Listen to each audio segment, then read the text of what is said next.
Hello guys, this is your friend and we are back with a new fanfic. Which is What If Sealed Master Naruto Build Harem with May and Karin Part 1. And if you enjoy this fanfic then please press the like button and subscribe to my channel for more fanfic like this. And now let's start the fanfic. Hiruzen stopped by the door at Naruto's apartment. He placed the plastics he held down and knocked. Not twice but 5 times. There was no response. He was certain though, that Naruto was somewhere inside the building. He opened the door and walked in. It was always unlocked. There was a sign of danger painted at the door. Someone had put it there. Naruto never bothered to remove it, neither did he. But at least no one would dare walk inside the place. So Naruto never locked it. Not a night. Not when he was running through the village. Not when he was in the forest of death. The place was cold and eerily silent. Hiruzen shivered slightly. He should be used to this. But this was his ritual every time he came here. He'd brought in a TV, just maybe to give it some life, but Naruto hardly used it. One day he would turn it on and leave it on a news channel. When he comes back, it is going to be on the same channel, remote still where he left it. He didn't bother saying anything anymore. The Sandaime walked over to the small kitchen. The apartment wasn't the best. But it had everything. He had made sure of it. Still, this wouldn't mean much. Even if he bought a large fridge, with Naruto by himself, it would only have ramen inside. The damn villagers wouldn't sell him food. They wouldn't sell him anything. Since they couldn't touch him, they thought death by starvation was one way to go about. To some, it was just the fear of losing customers. Who wanted to buy in the same shop as the Kyuubi brat? Shaking his head, Hiruzen silently unloaded the grocery and packed it in the fridge and cupboards. He did this every month. Perhaps it was his punishment for the way things have gone. But if he didn't do it, Naruto wouldn't eat decent food. At least the blonde ate. He could cook. He had taught him how to cook. Once he was done, Hiruzen looked around. It was always tidy. Naruto was clean. He was a miserable lonely child, but at least he cleaned up his place. That was at least something good. But not something that made him smile. There were still many problems that didn't look like they were going to go away. And there wasn't much he could do about it.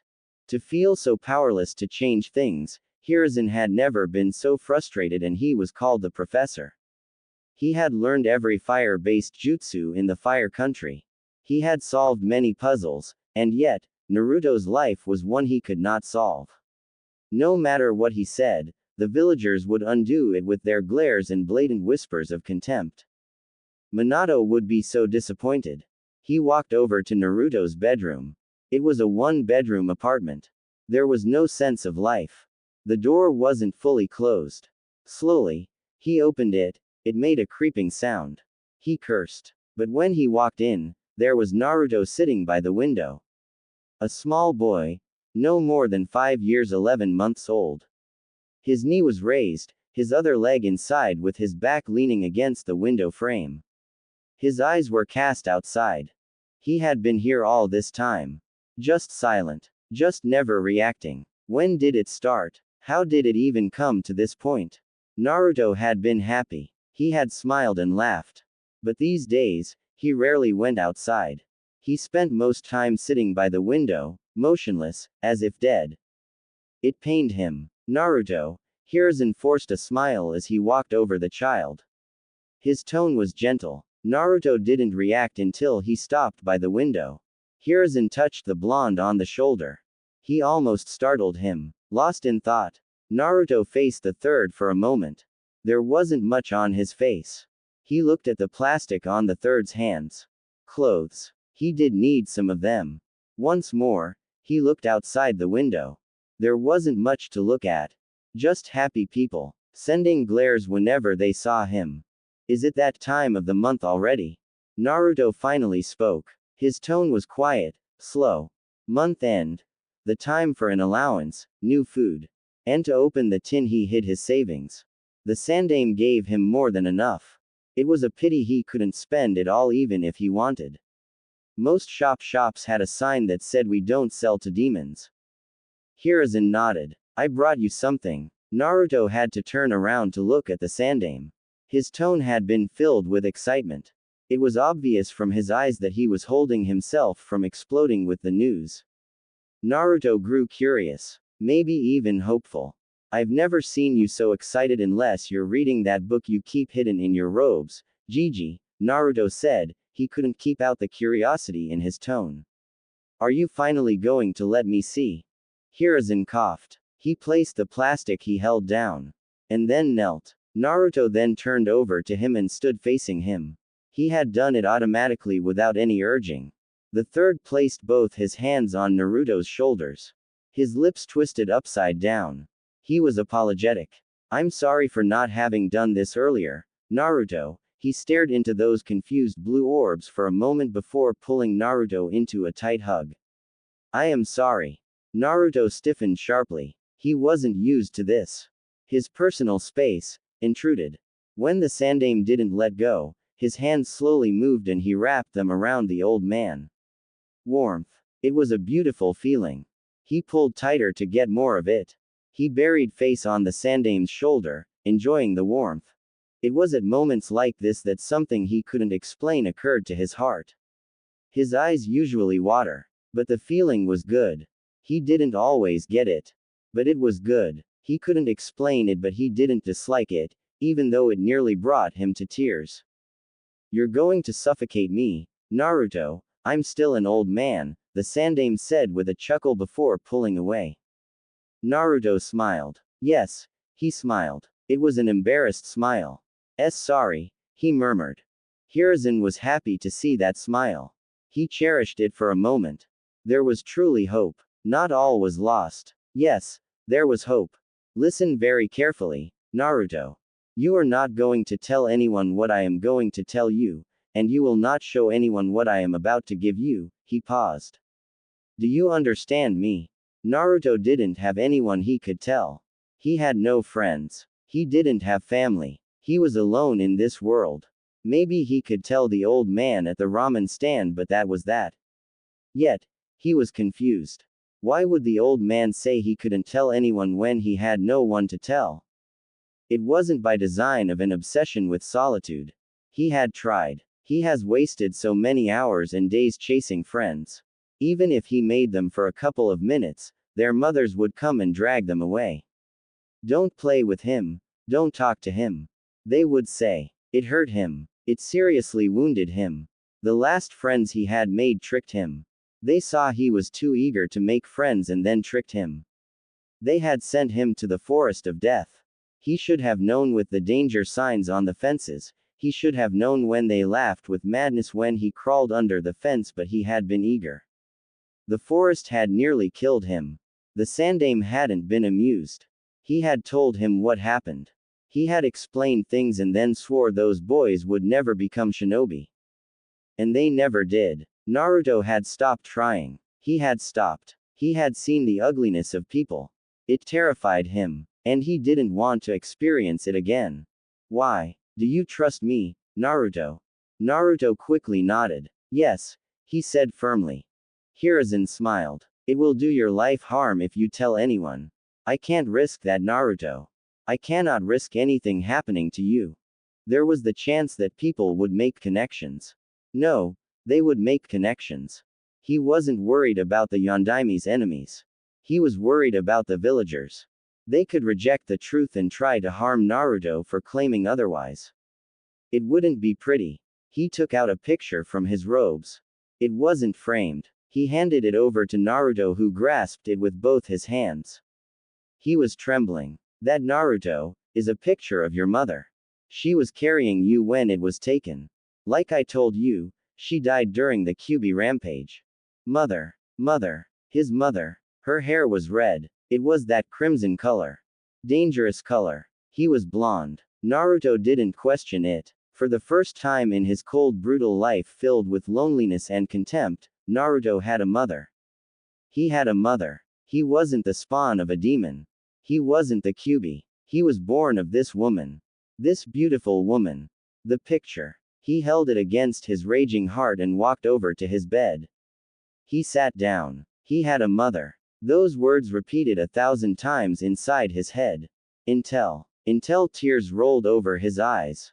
He made sure he didn't water the picture. Naruto felt happy. He felt relieved. He felt as if something had closed in his heart. Hiruzen took out a shirt from the clothes he brought. He looked at the Uzumaki symbol for a moment before nodding his head. If it was going to bring Naruto happiness, then he would do it.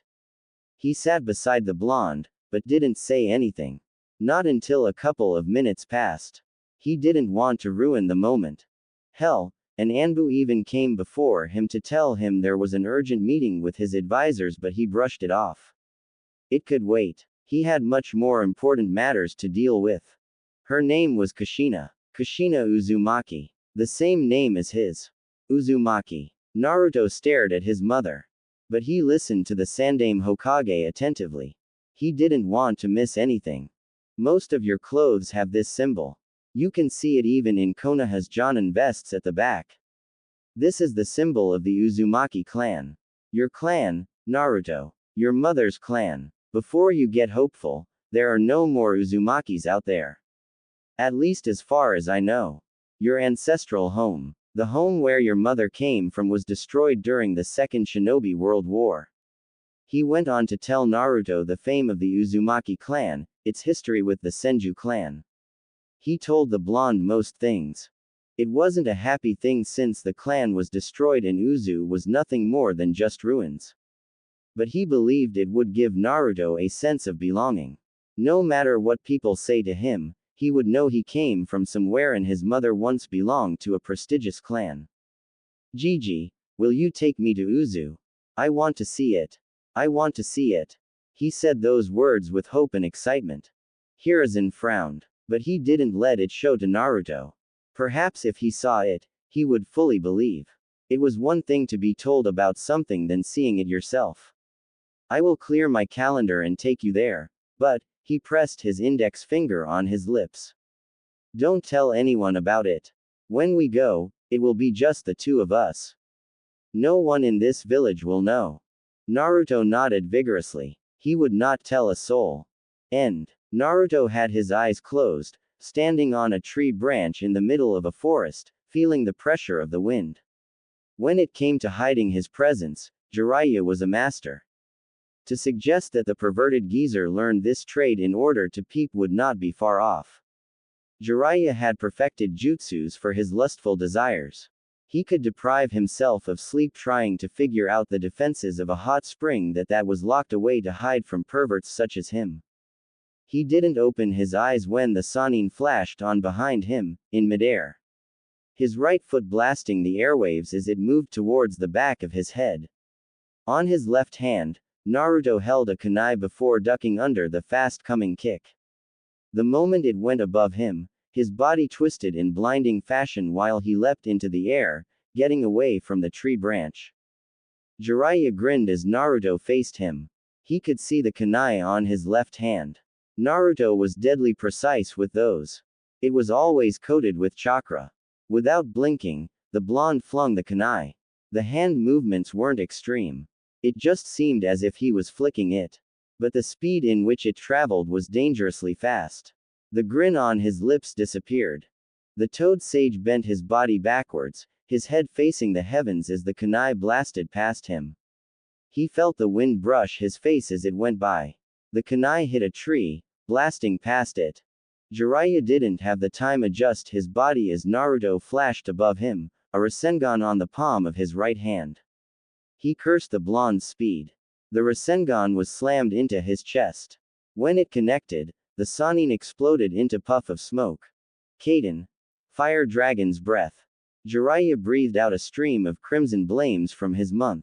He was standing on the ground, looking up as the flames rushed up towards Naruto who was still floating in midair, body positioned slightly horizontal after the momentum of his Rasengan. Looking at the incoming flames, Naruto moved his right hand across his chest. He closed his eyes, and then snapped his fingers. A wave of his chakra was released from this fingers. It was invisible to the eye. The wave covered a certain distance but what it did was blast the oxygen away. The effect lasted for no more than 2 seconds. The flames that had been coming towards him simply died off, just like that. It was the weakness of flames. They needed oxygen to burn. Regardless of power and speed, as long as there was no oxygen, the flames would not burn. Ah, he loved his jutsu. You're wide open, Jiraiya announced. He was on Naruto's right side, still in midair. There was no more warning when his left-right foot slammed onto Naruto's shoulder, sending the blonde flying away. As the force of the kick carried him, Naruto avoided wincing. Jiraiya's physical attacks carried a brutal kind of strength. He flipped several times with his senses fully functioning. As he was about to pass a tree branch, he stretched out both his hands and grabbed it. He attempted to swing forward, but Jiraiya once again appeared. The Sannin was right in front of him. The man punched him on his chest. When the brutal punch connected, Naruto burst into a cloud of smoke. Jiraiya frowned before flashing away. He landed on the ground and leaned against a tree trunk. His eyes flashed open when he sensed something coming in fast. He couldn't react when a kunai went through on his right. It cut slightly his cheek before piercing through the trunk of the tree. Jiraiya sweated as blood dripped from his cheek. His heart pounded a bit with relief. That could have opened his skull had it been intended to do so. You're getting distracted. Naruto was in front of the Sannin. His right foot weaving through the air before slamming on his chest. The attack planted the Sannin against the tree. With his foot still connected with Jiraiya's chest, Naruto formed a small Rasengan in the blink of an eye. As he retreated his foot, he was driving the jutsu towards Jiraiya's chest. The Sannin dropped to the ground and Naruto's jutsu collided with the trunk of the tree, breaking it. As the tree began to fall, Jiraiya did a leg sweep, making Naruto off balance and start to fall backwards. The Sannin flashed above the blonde. Naruto quickly crossed both his hands above him as the back of Jiraiya's right foot came crashing towards his face. His defense held firmly and Naruto quickly grabbed Jiraiya's foot. He balanced himself quickly before spinning around in quick motions. He flung Jiraiya towards a tree. Futon. Wind bullet. He spat out a bullet of wind from his mouth. The bullet hit Jiraiya on his chest and propelled him further backwards. His back crashed into a tree with a sickening thud. Naruto was right before him, not easing up on his attack. He held a sword, coated with wind chakra. He swung it horizontally and seemingly cut through both Jiraiya and the tree, but the Sannin turned into a log. Jiraiya was behind Naruto, crashing down. His hands were held together, creating a giant fist. The slammed the hammer down with all his strength, hitting Naruto on his right shoulder. The force caused Naruto to fall to his knees, dropping his sword as his hand trembled and throbbed painfully. The Sannin wasn't done. The moment he touched down, he lifted his right foot, kicking Naruto on the back of his head. It was brutal. It forced Naruto to hit the trunk of the tree he'd just cut with his forehead. A sense of dizziness gripped his mind for a moment as his vision blurred. Birds chirped for a second. Jiraiya grabbed him and then lifted him up into the air. The Sannin was holding him up by his throat. Just one hand. Shall we call an end to it? Too soon. Naruto muttered. He moved quickly. Both his hands grabbed Jiraiya's arm. He put so much pressure on his fingers that he stopped the flow of blood and Jiraiya's grip loosened. His legs moved up and he wrapped them around Jiraiya's arm. The Sannin cursed loudly before slamming Naruto on the ground.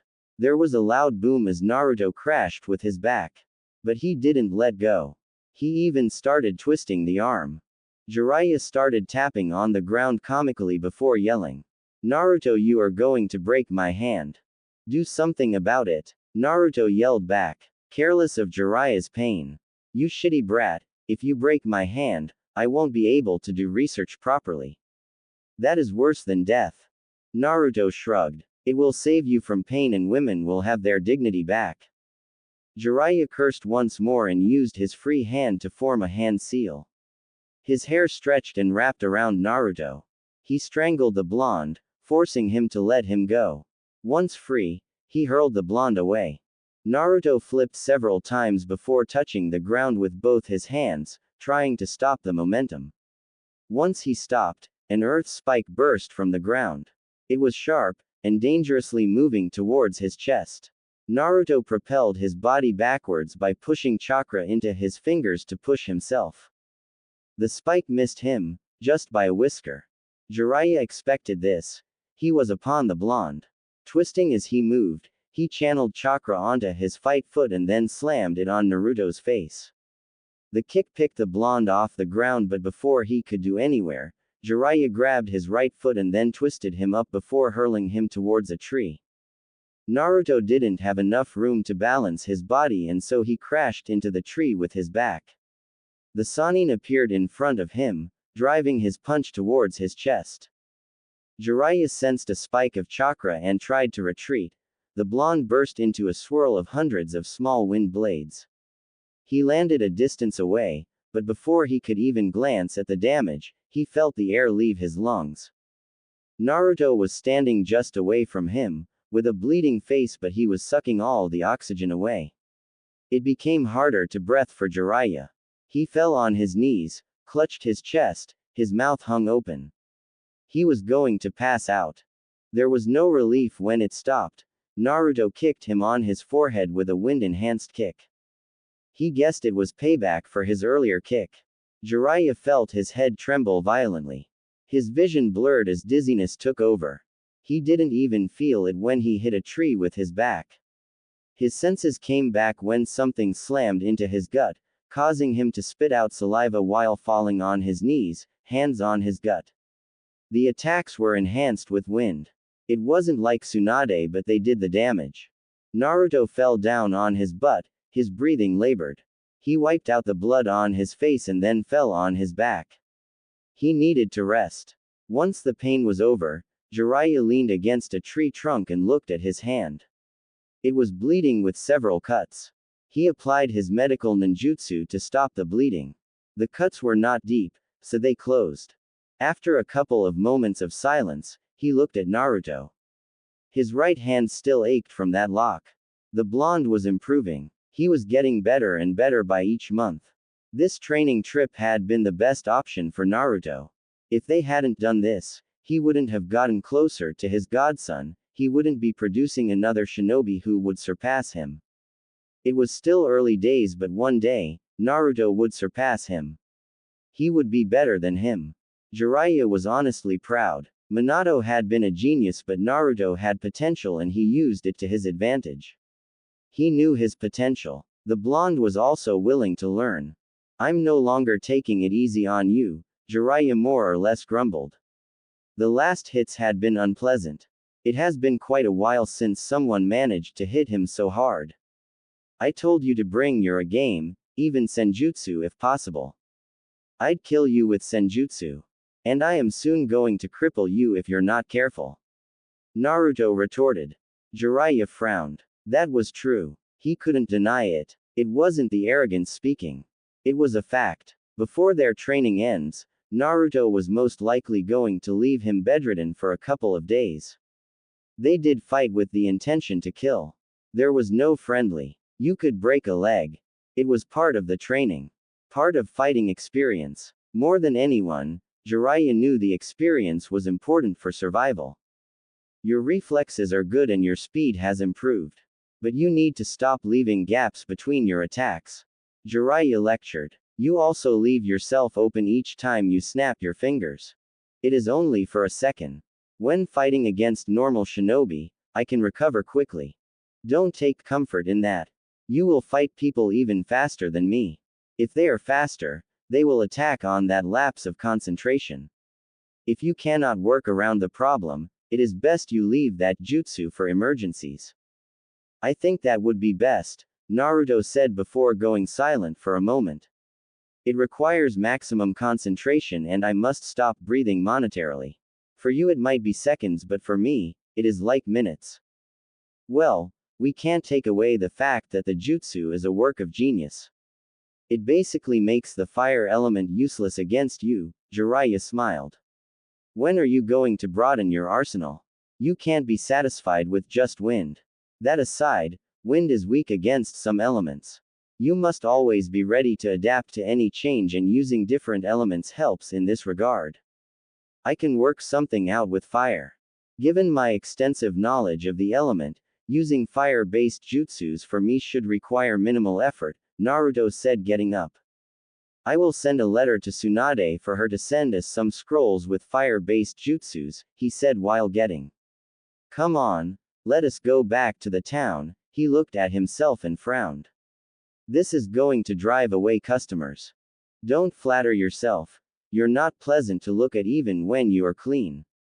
Jiraiya glared at Naruto. Neither are you. He spat. Naruto shrugged. I have never been pleasant to look at. I have accepted that, he said indifferently. But you seem to be struggling with denial. You should sit in a dark corner and repeat after yourself, I'm not pleasant to look at, I'm not pleasant to look at. I know it will finally click in.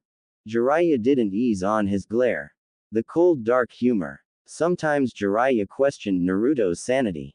But he knew there was no harm. He was used to it. They would be laughing any moment. It has always been like this. At least he was with his godson. Who else did he have? The sandaime was gone, and that had truly shattered the blonde. The old man was everything to Naruto. And when he died, without saying a word to him, Naruto has suffered. And then there was Sasuke. The cursed Uchiha. Thinking of him made Jiraiya angry. Well, not since they left Konoha has Naruto brought up the subject. Not once, not ever. Hell, the blonde didn't even talk about Konoha.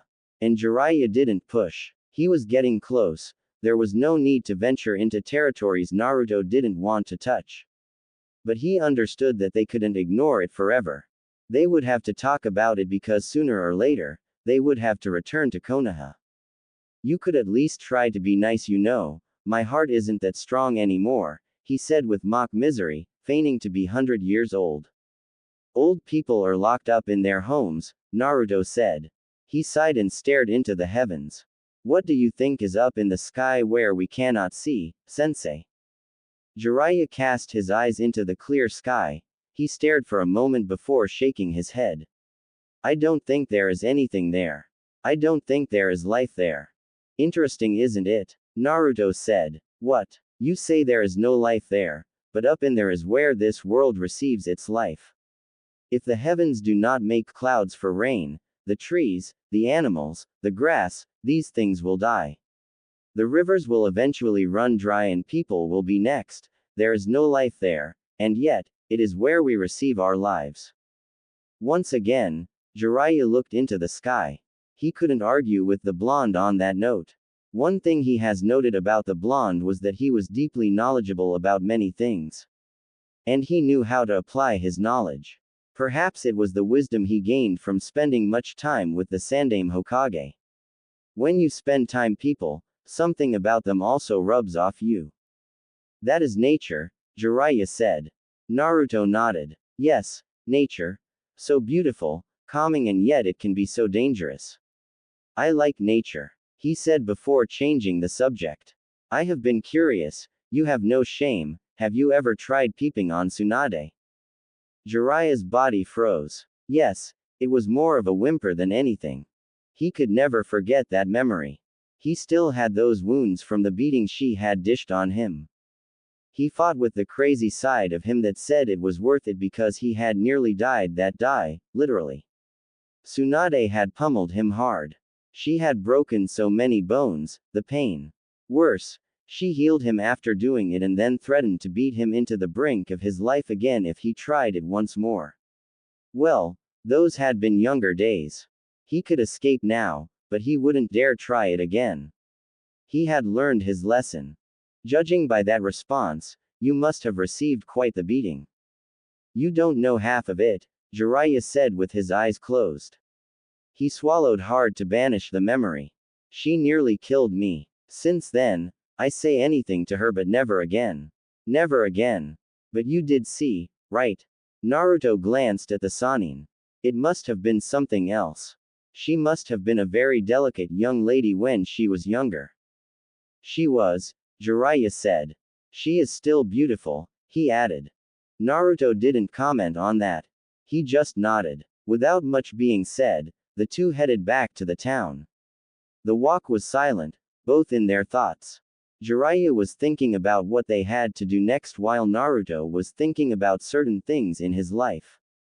Once they reached their motel, Jiraiya took a shower and changed his clothes. There was no need to rest for the Sannin, he was going out and likely not to return for the night. Naruto didn't question it. He knew what the Sannin was going to do. They had chosen this town because of its fun activities. There were casinos, brothels. Jiraiya's kind of hunting ground. He loved places like this. He always danced with joy when he thought of what kind of material he was going to gain through his peeping work or getting drunk with young girls who giggled and laughed hysterically whilst he tells them his legendary stories. The man walked out of the bathroom, already grinning madly. You could see it in his eyes, his body language. He was going to have fun. Well, the past 4 days had been spent training vigorously. The man probably felt he needed to reward himself. Jiraiya contained himself and walked over to the window. He opened it and then turned back to face Naruto. We are going to leave this town in the next couple of days, he said a bit seriously. They never stayed at one place for too long. The longest they had stayed was 2 months. They were always moving around, seeing different places. Sometimes they didn't even camp with people. They would stay in the middle of nowhere. For survival, it was hunting. They always made sure there was water close if they were going to camp in the middle of nowhere. We have stayed long enough and I am certain that by tomorrow, you'll no longer be able to walk in the streets without women chasing after you along with their husbands. Jiraiya glared at Naruto. It had happened at their last village. It hadn't been fun and he had been forced to depart early. He was surely not going to return to that village again. He would be burnt on a stake like a witch if he returned to that place. There were wanted posters of him in good spots. And whose fault was it that I was nearly killed? Naruto shrugged. You left without giving me money for food. What was I supposed to eat? You're a man, you need to make a plan and you didn't have to expose me like that. I wouldn't need to make a plan if I wasn't forced to use my money to bail us out after you lost your wallet when running away from one of your conquests. Jiraiya smiled, remembering that day. That had been truly a good day. That woman had assets as big as Tsunade's. She was just sitting there in the water, never minding her nudity, doing things to herself. Jiraiya had never been quite pleased. Anyway, he fought the blush gracing his cheeks. When I come back, you must be ready. I will look for a mission you can do. This time, it will have to be difficult. Naruto sighed. So, you'll be gone for a couple of days. The Sannin nodded. He took out his wallet and stared at his money. He glanced at Naruto and then his money. He frowned. If he didn't give enough, Naruto was going to hunt him down and ruin things for him. He counted a few bills and put them down. I put enough for food and some fun, he finished with a grin. With that, he jumped out of the window and was gone. Naruto shook his head and walked over to the window. He leaned against the window while sitting down, his right foot close to his chest with his left touching the floor inside. He rested his right hand on his knee and stared down at the streets. This was his comfort zone. How many days has he seen, sitting like this? He couldn't remember. They were too many to count. Almost all days he had a window, he performed this ritual. The streets filled with people. Mothers walking with their daughters, boys chasing each other, drunkards, walking past with a stench that turned people away. He saw this scene almost every day. Yet he was never tired of seeing it. The past 16 years of his life have never been dull. There was always something happening. Had it not been for the old man, it would have been chaotic at best, but when he saw those mothers, he remembered his own mother, the woman who gave birth to him. Now he knew he had a father. The Sandaime had left it as his last revelation before he died, a painful experience that had been losing the one you loved, the one who saved your sanity. Jiraiya had come in, talked to Tsunade and he was taken out of the village after a couple of months of misery and solitude. For more than 2 years now, He has been running around the elemental nations with the Sanin. He has seen many things. Many people, the shamefulness of Jiraiya, and he had learned to drink. He had learned to speak to women. He was still young, but his body was growing fast. Then again, the old man had always ensured that he ate healthy. After an hour, a bird flew over to Naruto and landed on his right shoulder. He stood up and walked over to a small wooden table in the wide room and sat on a cushion. He took the scroll it carried and the bird flew over to the window. It stood there, as if standing watch. It always did that each time it came. Naruto opened the small scroll and channeled chakra through it. Another scroll appeared in a puff of smoke. It was another storage scroll. He channeled chakra on the seal and then 5 mountains of papers appeared in a puff of smoke. He blinked. Work. It always came for him wherever he was. For 5 hours straight, without a break or anything, Naruto worked through the papers. Once done, he sealed them in the scroll and snapped his fingers. The small bird flew over to the table. He wrapped the small paper on the container on its leg. Do you need something to eat? It nodded its head as if it could understand his words. Naruto smiled and stood up. He returned with a small cup of water and fresh bread. The bird ate and then drank. If you drank, I'd give you some sake as thank you. The bird seemed to shake its head as if to say, alcohol. No thank you. Naruto laughed. Safe journey, he said. The bird made a sound before flying away. The sun was already setting, it would be night soon. He couldn't sit here forever, he would lose his mind. Naruto went over to clean himself and then changed his clothes. Once done, he took a nap. By the time he woke up, it was dark outside. He pocketed the bills Jiraiya left him and put his hands on his pockets before walking out.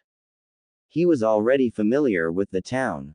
He knew where to go, but it usually depended on where the wind was blowing. His mind wasn't focused on the road ahead, so he only blinked when he stopped at a bar. He could hear the music blasting from inside, voices of male and females. Miserable people having fun and happy people expressing their joy. To be human, to be alive. People came here. There was a guard at the entrance. It was to guard against children walking inside. The young ones had a rebellious streak about them. They liked the joys of the adults. The forbidden ecstasy always seemed to be too attracting to humans. Naruto just still 16, still underage, but he was a shinobi. Those rules didn't apply. When the large man saw his headband, he merely grunted and opened way for him. The insides were dimly lit. The noise was too much. But those who complained about it shouldn't be here in the first place. They should be at home sleeping or reading night stories to their kids. If you couldn't handle the pressure, just stay away from it, or so a certain lady had told him. Naruto went towards the bar. He didn't sit. He looked around and saw a free table by a corner. It was dark and you couldn't see clearly. It was his perfect place. He ordered 4 bottles. Once they came, he took 2 cups and walked over to his little corner. Solitude. The alcohol. Ah, the perfect combination to drown in bitterness. Konoha. It has been 2.5 years since Naruto left the village and still, there was no mention from Jiraiya on when they would return. Her friend hadn't even been returning. He sent letters every now and then, but he never showed up. Even now, she was looking at his letter. She was going to write for him to show up before her. Tsunade missed them. She really did miss the two. They had brought her back to this village and now they were running around in the elemental nation without her, her old life. She hoped that Jiraiya wasn't teaching Naruto how to gamble. She had permitted them to go away because Naruto hadn't been the most happiest of people. He was miserable. The Sandame's death had affected him deeply, and from what she had learned was that the old man had been the only person he talked to before he made a couple of friends at the academy. It hadn't been easy, and that only happened in his last year. Jiraiya said he was fine. But she was a bit concerned. He was family in a way. He was the son of Kushina, someone who had been from her grandmother's clan and someone who was close to the old woman. She wasn't the one who was by Mito when she died, it had been Kushina, Naruto's mother. So, she did consider him family. Tsunade placed the letter on top of her desk and tapped her fingers. Something wrong, Tsunade-sama? Sakura asked quietly. The slug princess glanced at the Pinkett. She had grown. Well, she had trained her well. But she was still obsessed with Sasuke. That rotten child. He had been spoiled rotten. From what she knew, Tsunade didn't understand why the villagers adored him. She didn't see why girls liked him. He had a cold personality and he was rude. Did the girls really like him like that? If someone said they had been brainwashed, Tsunade wouldn't disagree. Sakura had been willing to throw a fit if someone said bad things about her beloved. The damned Uchiha. No, Tsunade said with a shake of her head. I'm just worried about Naruto. It has been 2.5 years now and from Jiraiya's letters, they are still training. He is even requesting scrolls to continue with Naruto's training, she explained with a frown. Naruto. Her teammate. The boy she'd been cruel to in their days. At some point, even Sasuke had yelled at her and told her that she didn't understand anything. She didn't know anything. Sakura had been hurt but she hadn't understood why Sasuke gave her that reaction. Now she did. She had been cruel to him. She never acted like a teammate. There were good memories but her attitude towards Naruto bothered her these days when she looked back at it. Perhaps it was because now she understood things about him. She knew his story. She knew why he got along with Sasuke. They were both lonely people. They both didn't have anyone. And she had mocked Naruto for not having parents. Sasuke didn't have them either, but she had considered that his had died. Naruto had never known his. He was an orphan but she never considered Sasuke as an orphan, but he was in the same boat as Naruto.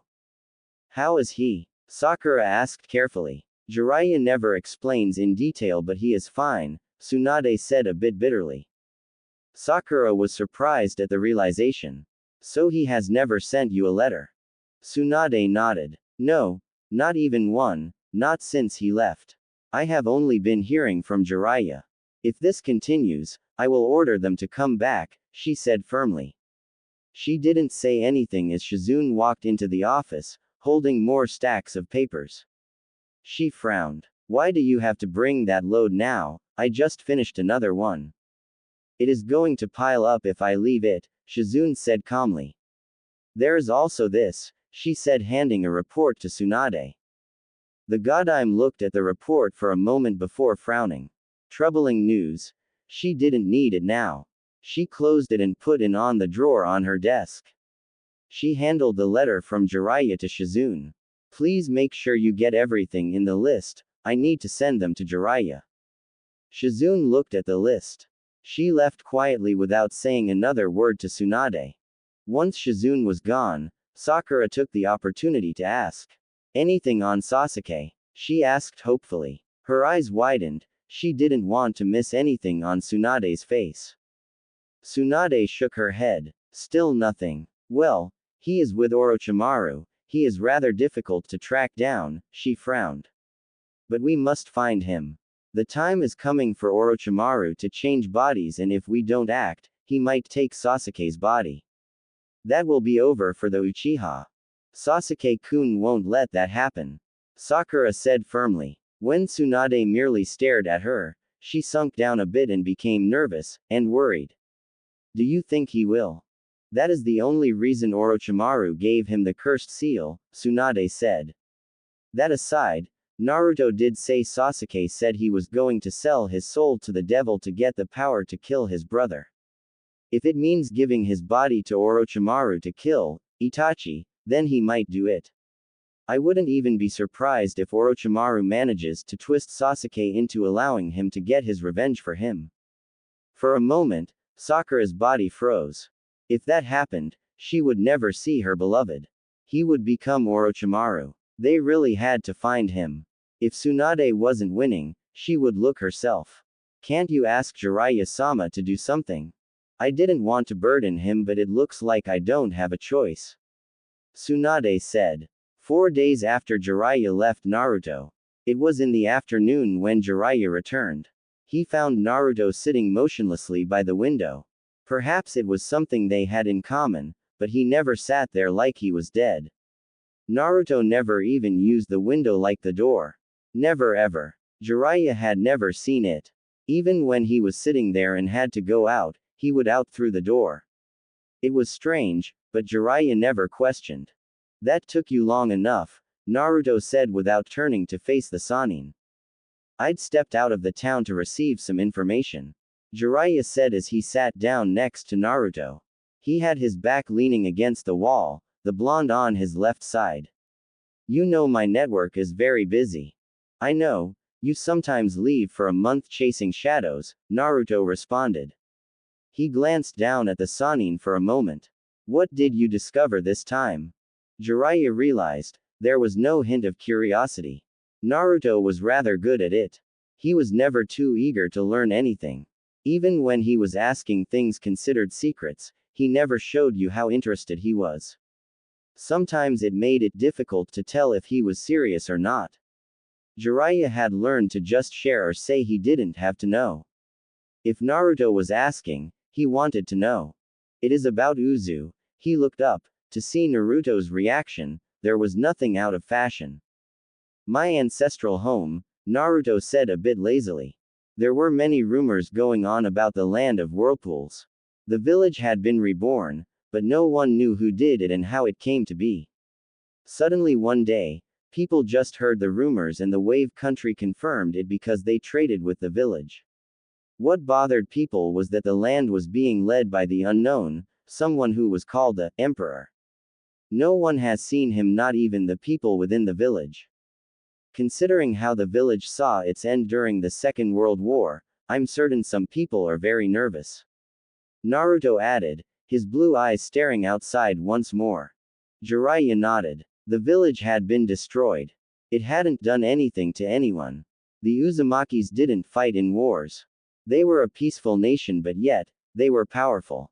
People were nervous about their power and ended up plotting their complete destruction. Now, there were just remnants of the clan. But with the village restored, did it mean that there were many other survivors of the clan out there and they had regrouped? Iwagakure is the one that is most agitated. Jiraiya said. They are concerned because if really it is the Uzumaki, they might have an enemy with a grudge. That is one way to look at it. Naruto said. Jiraiya raised an eyebrow. He would not forget, Naruto was Uzumaki. Even though he didn't live there, it was still his ancestral home and his mother had come from there. How would you look at it? Naruto shrugged indifferently. My clan was peaceful, they did not support wars, and they did not fight. They were allies of Konoha but never partook in the wars. They didn't start trouble with anyone. They were hidden in their village, minding their own business, and yet some people felt threatened by them and decided to destroy them. What would you feel about that, sensei? There was no anger, no emotion, nothing in Naruto's tone. Again, Jiraiya couldn't tell what Naruto thought. As those blue orbs glanced back him, there was a hint of curiosity in how he would respond to the question. It is a difficult one, but you cannot say that what Iwa and its allies was just. It was wrong in every sense of the word. Yet, nothing was done, not even by Konoha. Again, Naruto looked outside the window. Our world isn't fair at times, sensei. People with power always do what they please. Sometimes, right is decided by those with power. I know that, believe me, I know, there was bitterness in Jiraiya's tone. This is why it is my desire to change this world. He said with burning passion. I admire your passion, sensei. I'm sure my father shared it as well. Of course, Jiraiya said with a grin. It is why he named you after the hero of my first book after all. Ah, yes, that book. You said my father liked it, I think I like it as well, perhaps for different reasons, but Naruto wouldn't say. What would you have done in that situation, sensei? In a world you desire, would you have allowed Iwa and its allies to get away with what they did? Their action was nothing but a slaughter of innocents. I say this not because it is my clan, but looking at it as someone who has listened to your desires. Jiraiya thought for a couple of moments before shaking his head. I don't know, Naruto. Iwa would say they were justified and they wouldn't back down. Anything would more forceful would result in bloodshed. He said. But if you have listened me too, you will know that I still don't have answers. Naruto nodded. Which is indeed a pity, the blonde said. What of Kiri? They are the ones should be most worried. Kiri is a bit far and we don't generally go there. It was locked up in a civil war. But I heard that the war was over and that a new cage has been named. I'll go there sometime. Jiraiya said. Naruto didn't say anything else on the subject, he just nodded and asked. What is new in the information you received? Nothing much. There are still many things we don't know. Getting inside is near impossible. I'd have to go there myself. But since it is something that will require time, I can't do it now. I would have to be away from you for a long time, and there are dangerous spies get killed there, Jiraiya explained lightly. I want to focus on our training now. But I am checking Iwa's movements. What are they doing? Nothing as things stand, but they are watching. I wouldn't bet against them preparing naval forces to prepare for an invasion if they feel they might be attacked. Kill them first before they kill you, Naruto said. It was the cold truth. Jiraiya could only grunt in response.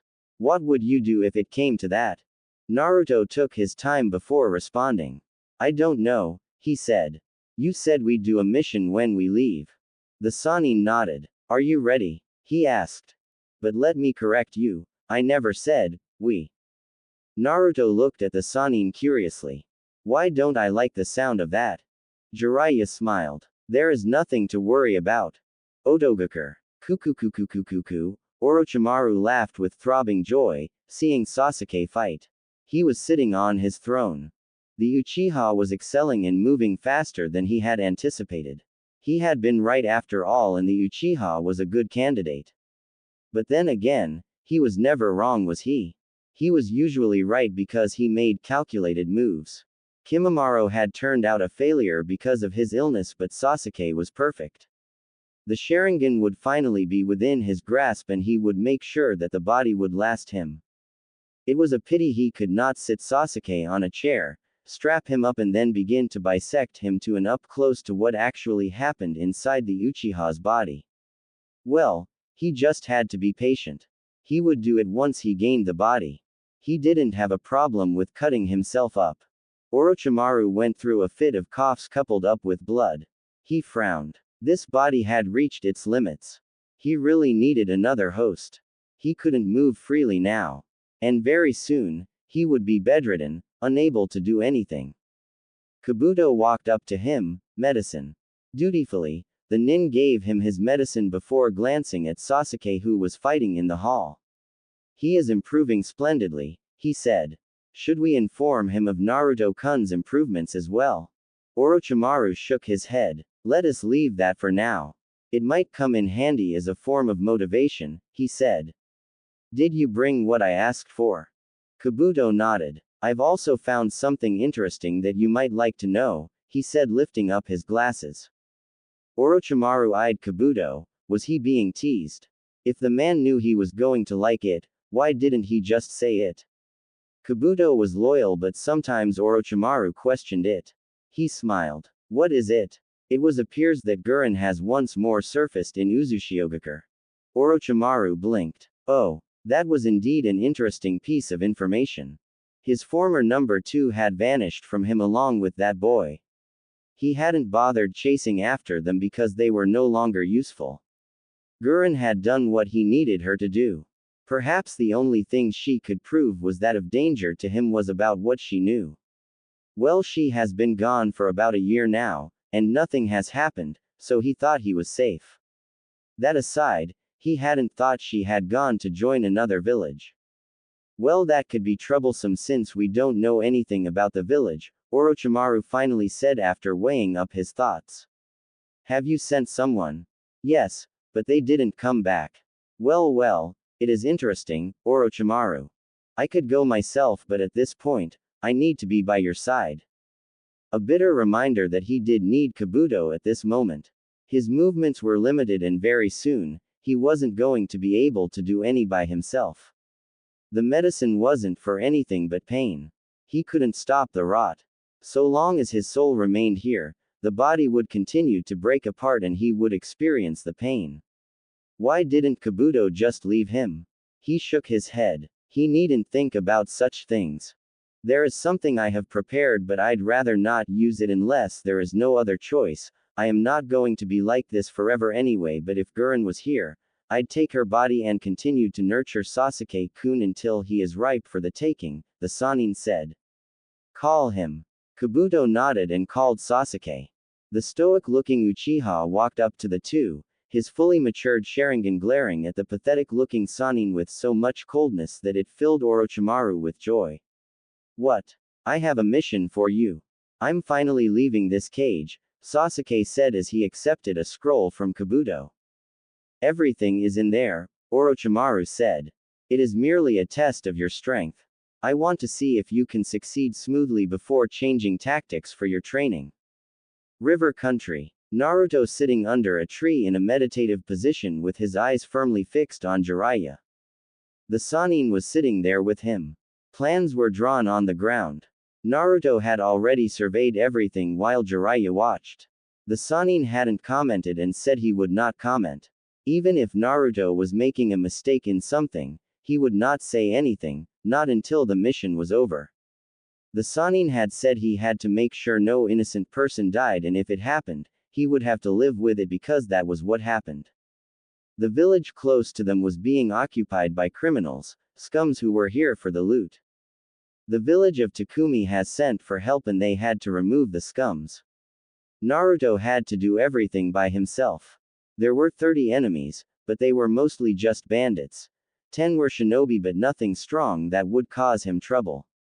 The danger here was that he had to make sure that they didn't kill the village people. If he made the wrong move, they would kill them and the mission would be a failure. The leaders of the group were all located in a small bar having a meeting. This was a perfect opportunity to strike, when all leaders were at one place. 7 were doing patrols around the village. He could easily handle those with his clones and silently as well. 5 were guarding the daughter of the village leader who they were demanding a ransom for. These people were in different locations and he had to strike quickly. The rest of the villagers were in their homes. They were told not to make moves. For some reason, Jiraiya had leaked that Takumi had hired shinobi and he had to deal with people who were aware that an enemy was coming. Remember Naruto, if you just leave this people, they are going to harm more people. If there was a mass jail for criminals, we'd capture them and send them there, but we don't have that. Killing is part of the job. Don't make it feel natural for you. It's not natural. Life is precious, but as shinobi, we cannot avoid it. You don't always have to kill. You have to determine what is safer. Naruto had shed blood before. It had been horrible. He hadn't meant to do it. The man was a bandit and Naruto had put too much strength on his hands, he had ended up snapping his neck. That sickening crack when the head twisted, those eyes rolling with life disappearing, they had haunted him, but Jiraiya had been there. Jiraiya was taking him through this, just to prepare him, just to make sure that he would not freeze and risk the lives of innocent people locked up in their homes. At any moment now, these people were going to round up the villagers and use them as shields to deter shinobi from attacking. This was why Naruto had to move now. I know, sensei. Naruto said. Wish me luck. Just use your head. This isn't a battle that can be won because of physical prowess. You might have the power and still lose. Just know that you sometimes have to put aside all that power and use a kunai to get the job done. Naruto nodded. He stood up. 2 minutes. He said. A minute is more than enough for you. Jiraiya said. You have your shadow clones to help you. Since the enemy is weak, that is more than enough. But 2 minutes it is. Naruto stood up and jumped onto a tree. He would have preferred to just walk into the small village and crush the enemy, but he had to be subtle about things. There were not more than 15 houses here. It was a mining village. But the gold had run out. The bandits didn't know. Imagine their disappointment when they found out. Kage Bunshin no Jutsu. Naruto created 7 clones to deal with the bandits standing guard. He created 11 more to guard the houses where people were locked. The 5 guarding the important girl were inside as with the leaders, so he could get rid of the others without them noticing. Once his clones dispelled after completing their duties, Naruto ran. His movements were as smooth as a gentle breeze. He didn't make a sound as he danced through the rooftops before suddenly landing behind a group of 4 bandits. Hey WH. He didn't allow them to say anything. He moved in the blink of an eye, jumping over the man. As he was doing so, 3 kunais were fling in 3 different directions. The kunais hit straight on the foreheads of their targets. They pierced through. He landed on the man's shoulders, and placed his hand over the man's mouth to stop him from screaming. The others dropped to the ground, before he hit the man on the back of his head, knocking him out cold. The villagers would deal with him. Naruto left a clone to tie him up before disappearing along with small gusts of wind. The house he appeared in was a double-story house. His target was upstairs with her 5 guards. There were 10 downstairs, drinking while placing guards. They were laughing merrily while the villagers cried in their houses. There was no hope for tomorrow. They were thinking, at any moment now, they would be killed. Cold-hearted humans. But he had seen it, hadn't he?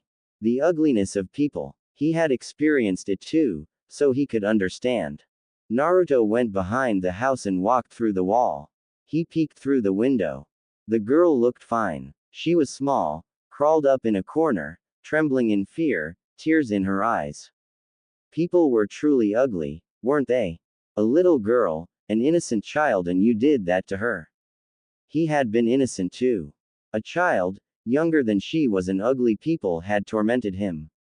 He needed to get in silently and time was ticking away. He held a single hand sign and used Shunshin to appear in the room. 5 kunais were in his hands. He twisted speedily and threw them all, each hitting its target. The bandits didn't see a damn thing. They fell lifelessly on the floor. Naruto walked over to the girl and knelt down. He gave her a warm smile and whispered something to her ear. He noticed she tensed. She was afraid. He created a clone which picked her up and left by the window. Naruto stood up. He was done with this part. He took out a smoke bomb and went downstairs. He threw the ball on the round table the 10 were gathered around. It went off, quickly covering the room with smoke. Everything else occurred within seconds and Naruto walked out safely with his hands inside his pockets. He could consider his mission done and dusted. He just had to interrupt a meeting, and with everyone else gone, he didn't have to worry about the safety of the civilians, but the clones would still keep watch of everything. Naruto had manners, unlike a certain pervert. So he actually knocked when he arrived at the door where the leaders of the bandits were gathered. He knocked gently a couple of times before a large man walked up. He dwarfed his frame by sizable proportions. Even a Chunin would be afraid to face such a man whose face was a field of scars. What? The man demanded, glaring at Naruto. He then noticed the headband.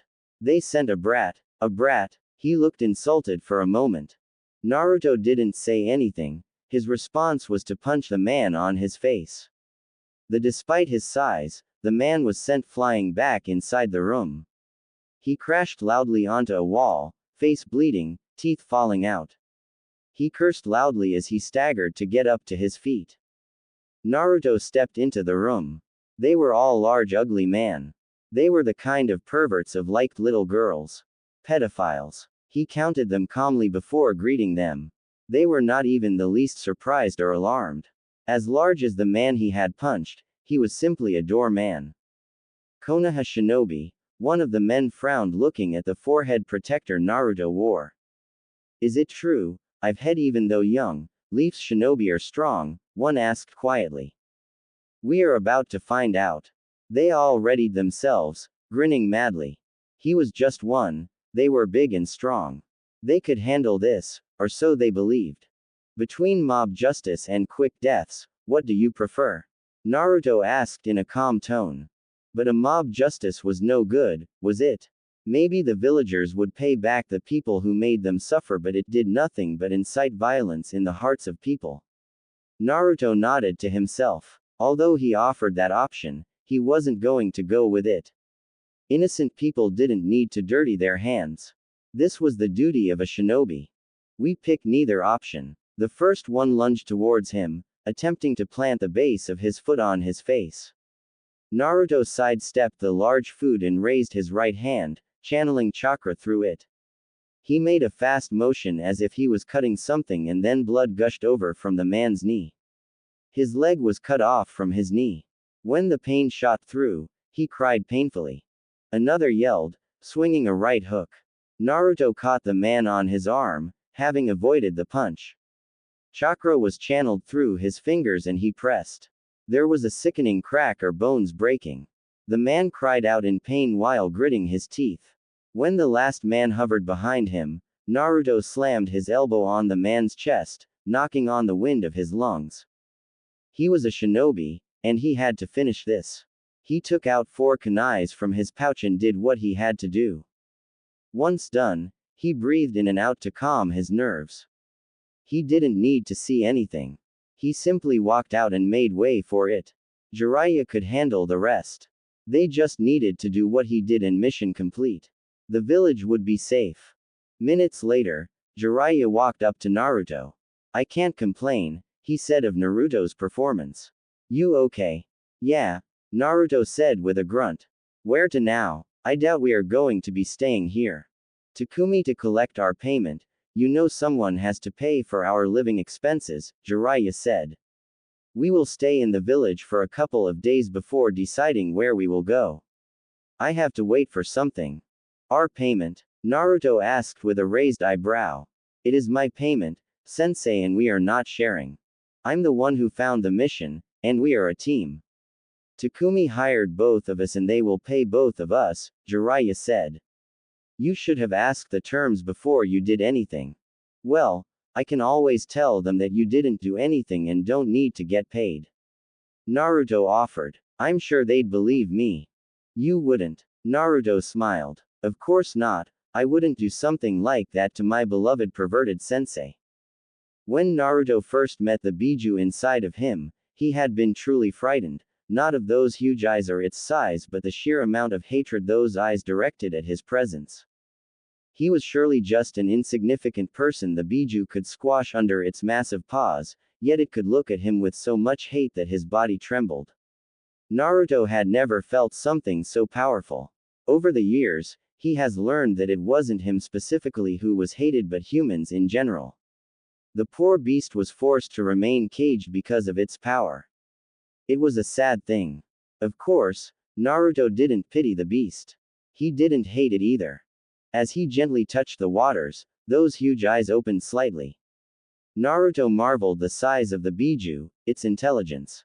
People were missing out by simply brushing out the Biju as nothing more than a source of power, a weapon of destruction. Chaos incarnated. Those eyes, I wonder if you stared at my mother as you do with me. She never visited. Kurama responded calmly. Unlike with you, her seal was simply designed to suppress my power. The same can be said about Mito. So they all never used your power but just kept you at bay. The Shodai's words were like he has nothing against me but I was too powerful to be left alone. So his wife sealed me within her. I have been confined for years, you thinking of ending my term? A toothy grin. Naruto smiled. Yes, those attempts. The Biju always attempted to entice him to let it go. To free it so it can finally breathe in the oxygen it has been deprived of for many years. But Naruto wasn't stupid. He wasn't going to do it. Releasing the Biju meant his death. He did not have the full genes of the Uzumaki to survive an extraction as his mother did. My clan was also destroyed for being too powerful. I guess we have something in common there. Naruto said. But that isn't why I am here. My power, Kurama said. Naruto was like all humans. He wanted his power. He was the first Jinchuriki to use his power but it did give him a sense of freedom. The seal held him. If Naruto was willing, he could draw out as much chakra as he was willing to give. Naruto nodded. I wish to learn to control it once more. Kurama grinned. I thought after you nearly killed that hermit when you lost control you wouldn't want to try again. Naruto shrugged. It would be stupid of me to leave this power like this. You are strong and I am your host. It doesn't matter that neither of us had a choice in our union, the fact is we are together and I am going to learn to control your chakra. I'm not stopping you. Yes, because when I use the chakra, the seal weakens. I have been studying seals since I was 7. Although the old man never taught me anything special, he introduced me to Fuinjutsu and said it was the legacy of the name I carry. So I know what happens with this seal and I know you laugh gleefully when I lose control. Kurama stared at the blonde for a moment before laughing menacingly. You lose control because you can't handle my chakra, human. Naruto shook his head. Yes, your chakra is potent and admittedly deadly to the human body, but it isn't the potency of your chakra that makes me lose control, it is the hatred. Hemp. Kurama stared. If you can't handle it, then don't try to use it. I am hatred, it comes with my chakra. But you can make it worse because you want me to lose control. Naruto stressed those words. Look up. Kurama did and saw structures. He frowned. He knew the seal. Naruto clapped his hands. You are very knowledgeable about seals. Then again, you have always been sealed within seal masters, he said. That is insurance. You are not going anywhere unless I say you are. If more than 6 tails of chakra leak out the seal, that falls down on you and restrains you. With that said, it would be much simpler for both of us if you allowed me to use your chakra without doing anything funny that interferes with the process. A human, doing this to him. A child no less. It was humiliating. I have no plans on remaining here until you decide to transfer me to another host. I will make my escape. I know you will try. I'd try to escape too if I was locked up in a cage, but I still won't let you go.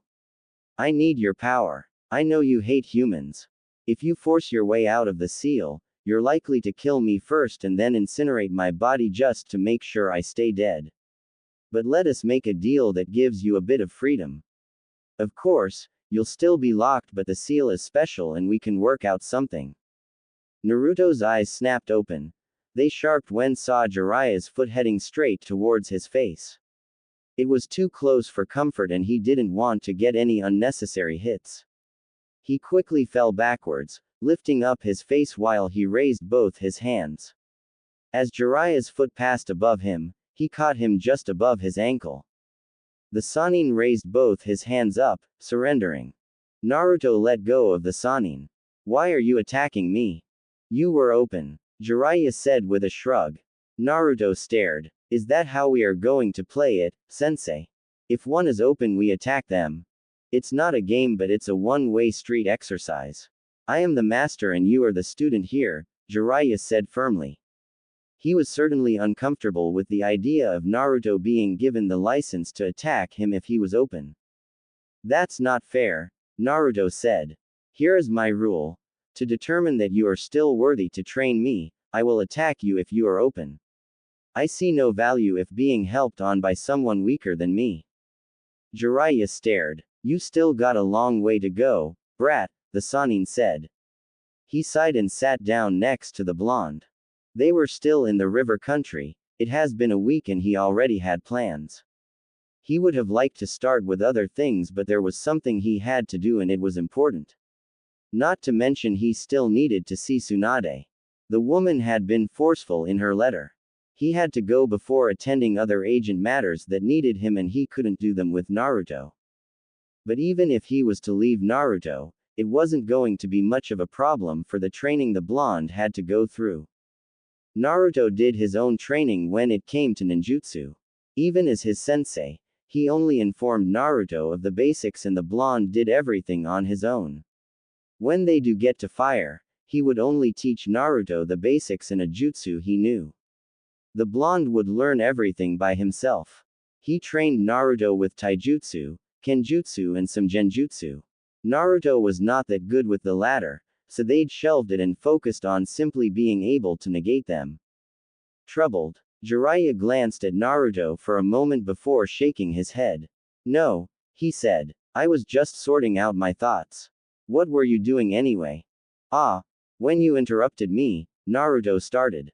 I was having a delightful conversation with the Kyuubi regarding the use of its chakra. You'd loosened the seal before to allow me to draw out as much chakra as possible, but there were massive negative consequences to this. Jiraiya frowned. He still hadn't even told Tsunade about the incident. She would freak out, possibly question why Naruto even needed to learn to use the Kyuubi's power. But he believed it was necessary. Why have so much power inside of you and not learn to use it? Besides, with the way Minato designed the seal, it was designed for Naruto to control the power. The key was for this purpose. The cage could still be unlocked while keeping the Kyuubi sealed. However, if Naruto was consumed by the power, the Kyuubi got free. Don't remind me about those consequences. The toads won't give me the key again after that incident, the Sannin grumbled. They'd questioned his decision. Well, he had been close to dying and releasing the Kyuubi at that time. If he had died, the Kyuubi would have escaped. Jiraiya laughed bitterly at the thought. It would have been a ridiculous end to his miserable life if his last deed was unleashing a hateful Biju into this world. It would surely leave a trail of destruction on its path, and who would be blamed for it? Most of all, Naruto would be gone. He would have ended Minato's legacy. Naruto shrugged at this. He didn't need the key at this point. He had already copied it and memorized it. Without seeing it, he wouldn't be able to recreate it because the lock was hidden and the seal itself was worthy of Uzumaki. For greatness, we must be willing to take risks, sensei. If everything came easy, things would be different.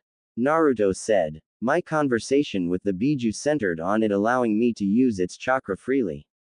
Of course, I can still use it freely, but when forced and taken in its raw nature, it leads to situations we'd both rather avoid. Jiraiya was silent for a couple of moments. Did it say yes? Of course not. The Biju wants to leave the cage, Naruto said with a shake of his head. Even so, I still want to learn to control its power. We are fine with at least 2 tails, but anything more than that, it becomes a problem.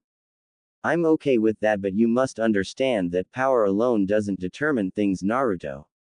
You can control the power of the Kyuubi and still be unable to do anything.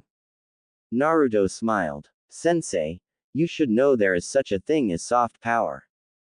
Believe me, I know and understand it. Orochimaru doesn't use his physical prowess to entice his mad followers, he speaks to them, a language they can understand. That is politics. But the power of words cannot be underestimated. You can change things with words. You can influence how people look at things with your words. But as shinobi, there comes a time when words cannot save your life or protect what you value. That is where this power comes into play, don't you think so, sensei? Jiraiya nodded. Sometimes Naruto spoke volumes. Sometimes he spoke like someone who was much older. But he was just a brat. And of course, these were just moments. That is correct. I see sensei taught you valuable lessons in life. It was necessary, Naruto said with his eyes closed. The villagers glared at me with contempt, they said things in whispers and it crushed me. There were no jutsus there and yet my life could have been destroyed. That is just one practical example of how words can change things. The bitter days that he hadn't seen much of, Jiraiya cursed his cowardice. Had he been a little courageous, he would have bothered trying with Naruto, but he did not. Even when he came, he watched from afar. His sensei had asked him, "When are going to introduce yourself to Naruto?" It didn't have to be anything related to his parents. The third was his beloved master. Naruto could have understood without too many questions. But he hadn't. He had said he couldn't do anything good. Sensei was really good to you, huh? There was sadness in his eyes. Naruto nodded. He was my family, he said and paused. A minute passed before he spoke again. When do we begin? Jiraiya gathered his thoughts for a moment. He gave Naruto a scroll and explained. This contains what you need in order to learn how to convert your chakra into fire before learning to use fire-based jutsus. Like what you did when you learned to bend wind. Naruto shook his head. He returned the scroll back to Sanin. I know how to that. Jiraiya blinked. When did you learn? You have never even tried using fire-based jutsus when sparring with me. You always use wind. About a year ago, Naruto said with a shrug. I have been putting focus on learning to use wind chakra and controlling the air around me. This requires maximum focus. I couldn't allow myself to be preoccupied with something else. More than a year and he never said a word. Not a damn word. But then again, given that shrug, it was apparent that he didn't take it as something serious. You still don't know any fire-based jutsus. I have a good memory. I most certainly remember the hand signs you have used for your jutsus. But I haven't tried it, yet. Again, a nonchalant shrug. Jiraiya understood why Naruto never said anything. He didn't want to start learning to use fire-based jutsus at that time. We can't start your training now. The one about the Kyuubi. Why? We have to go our separate ways, Jiraiya said. I have some things to do and will be traveling a lot. You have to go to Sunagakur and try to finish your wind training there. The environment is very conducive there. I will send you a message once we are done and we can talk about concluding things. Last time I checked we didn't have a good relationship with the Hidden Sand. Suna had invaded the Leaf and they had ended up fighting. He had fought and defeated Suna's Jinchuriki. Had Konoha had bad leaders, it would have certainly marched to decimate the sand. But good leaders avoided such bloodshed and were working on something else. That has been resolved, Jiraiya said. Tsunade soothed things out but there are still some people who are wary. They did betray us, they can do it again. At least some people are thinking that. Naruto looked thoughtful for a moment. Then I must confirm how things are there before they take things to the next level. My training is nothing more than convenience. Jiraiya grinned. You're not a bad student, he said.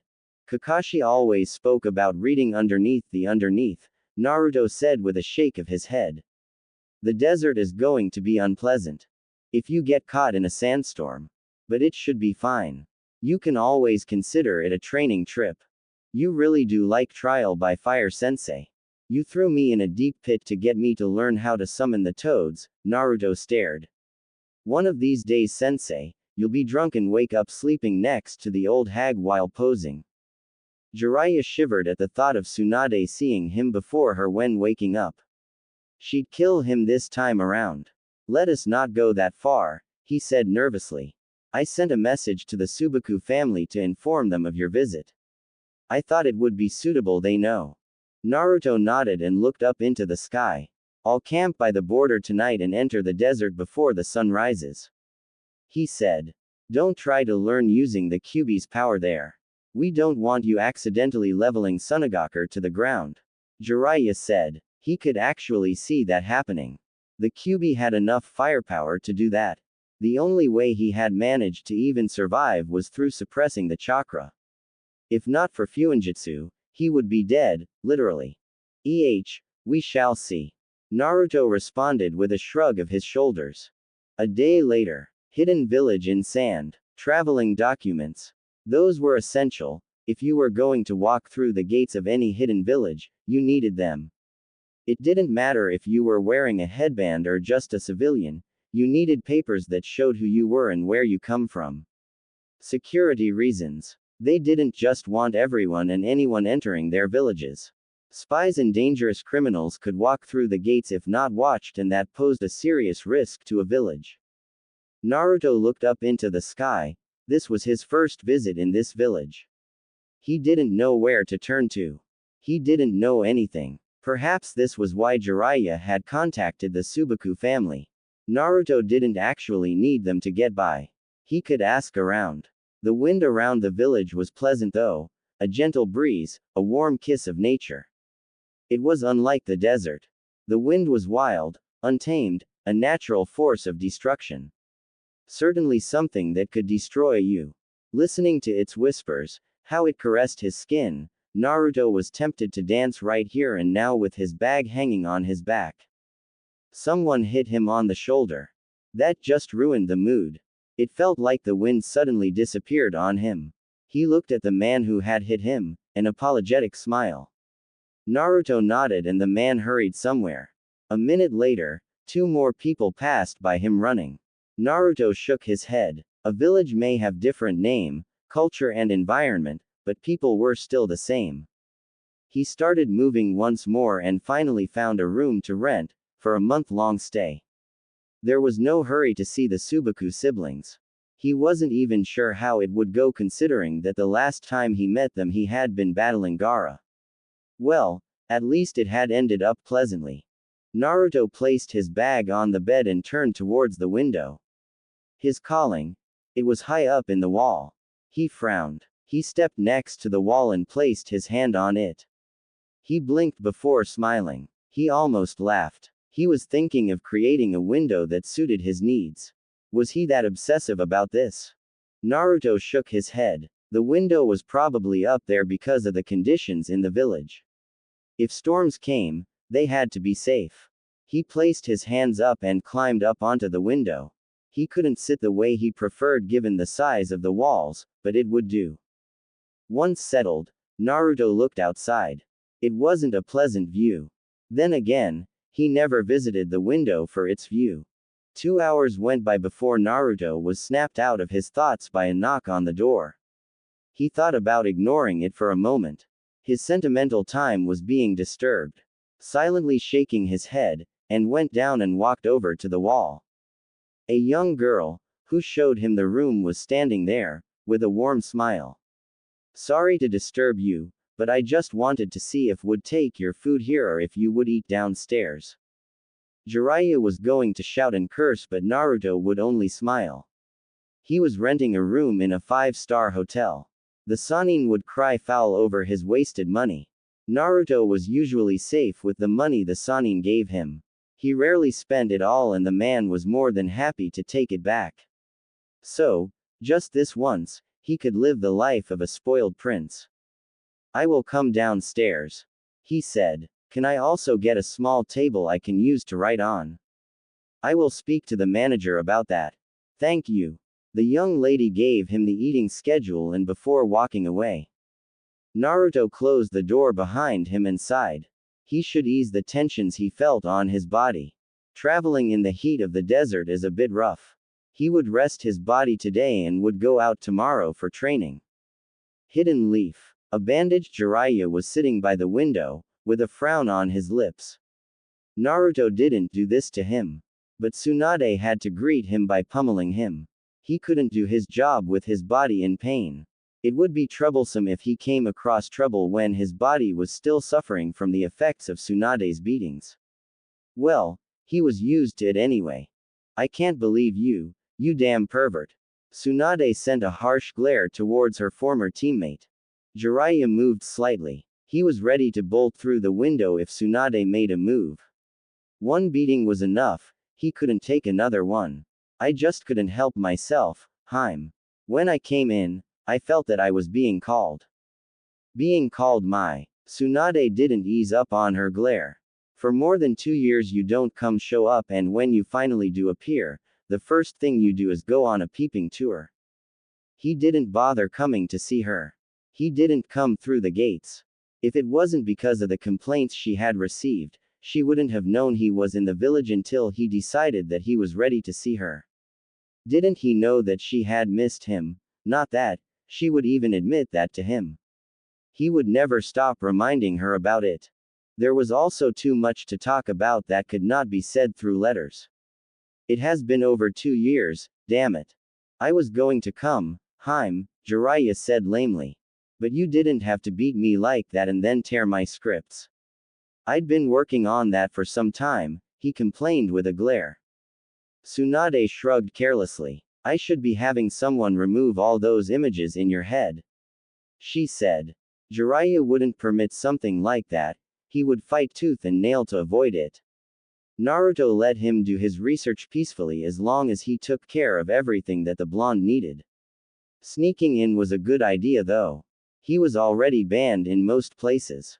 He just wished Tsunade wouldn't have her Anbu try to monitor him while in the village. They were not a problem, but it would just create an unnecessary problem for him. Anyway, Tsunade turned serious.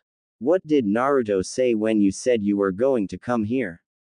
For a moment, Jiraiya thought of lying, but he chose not to do so. He wouldn't do that to Tsunade. Nothing, he said. Tsunade was silent for a few moments.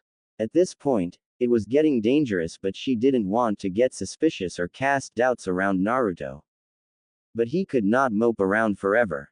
Or maybe he wasn't moping around but just had nothing to say. He hasn't had very good memories in Konoha. They certainly didn't give him anything. As far as she knew, the only good thing that had occurred for him in this village was when they cheered for him after he won his match at the Chunin exams. But that was the only thing. All other memories were bad, and the Sandame's former advisors seemed particularly worried about this. Then again, they dined with Danzo. There was always an ulterior motive. But they kept disturbing her about Naruto's return to the Leaf. She certainly didn't want him to spend more years in the wilderness. She was sure he would be here when needed, but the Leaf didn't need another Jiraiya. I was thinking that perhaps he would have said something, Tsunade said in a measured tone. He doesn't talk much about anything personal. We get along just fine and I think he is fine, but we do need to start talking about these issues. Then again, it seems that unless I bring up something we won't talk about it unless it has something to do with training. But he does talk when the subjects come up. Jiraiya nodded his head. He isn't a silent person when you are talking to him, but he can be very silent. He does this thing where he can sit motionlessly for hours like he is a statue. There was a bit of indifference about the way Jiraiya said those words.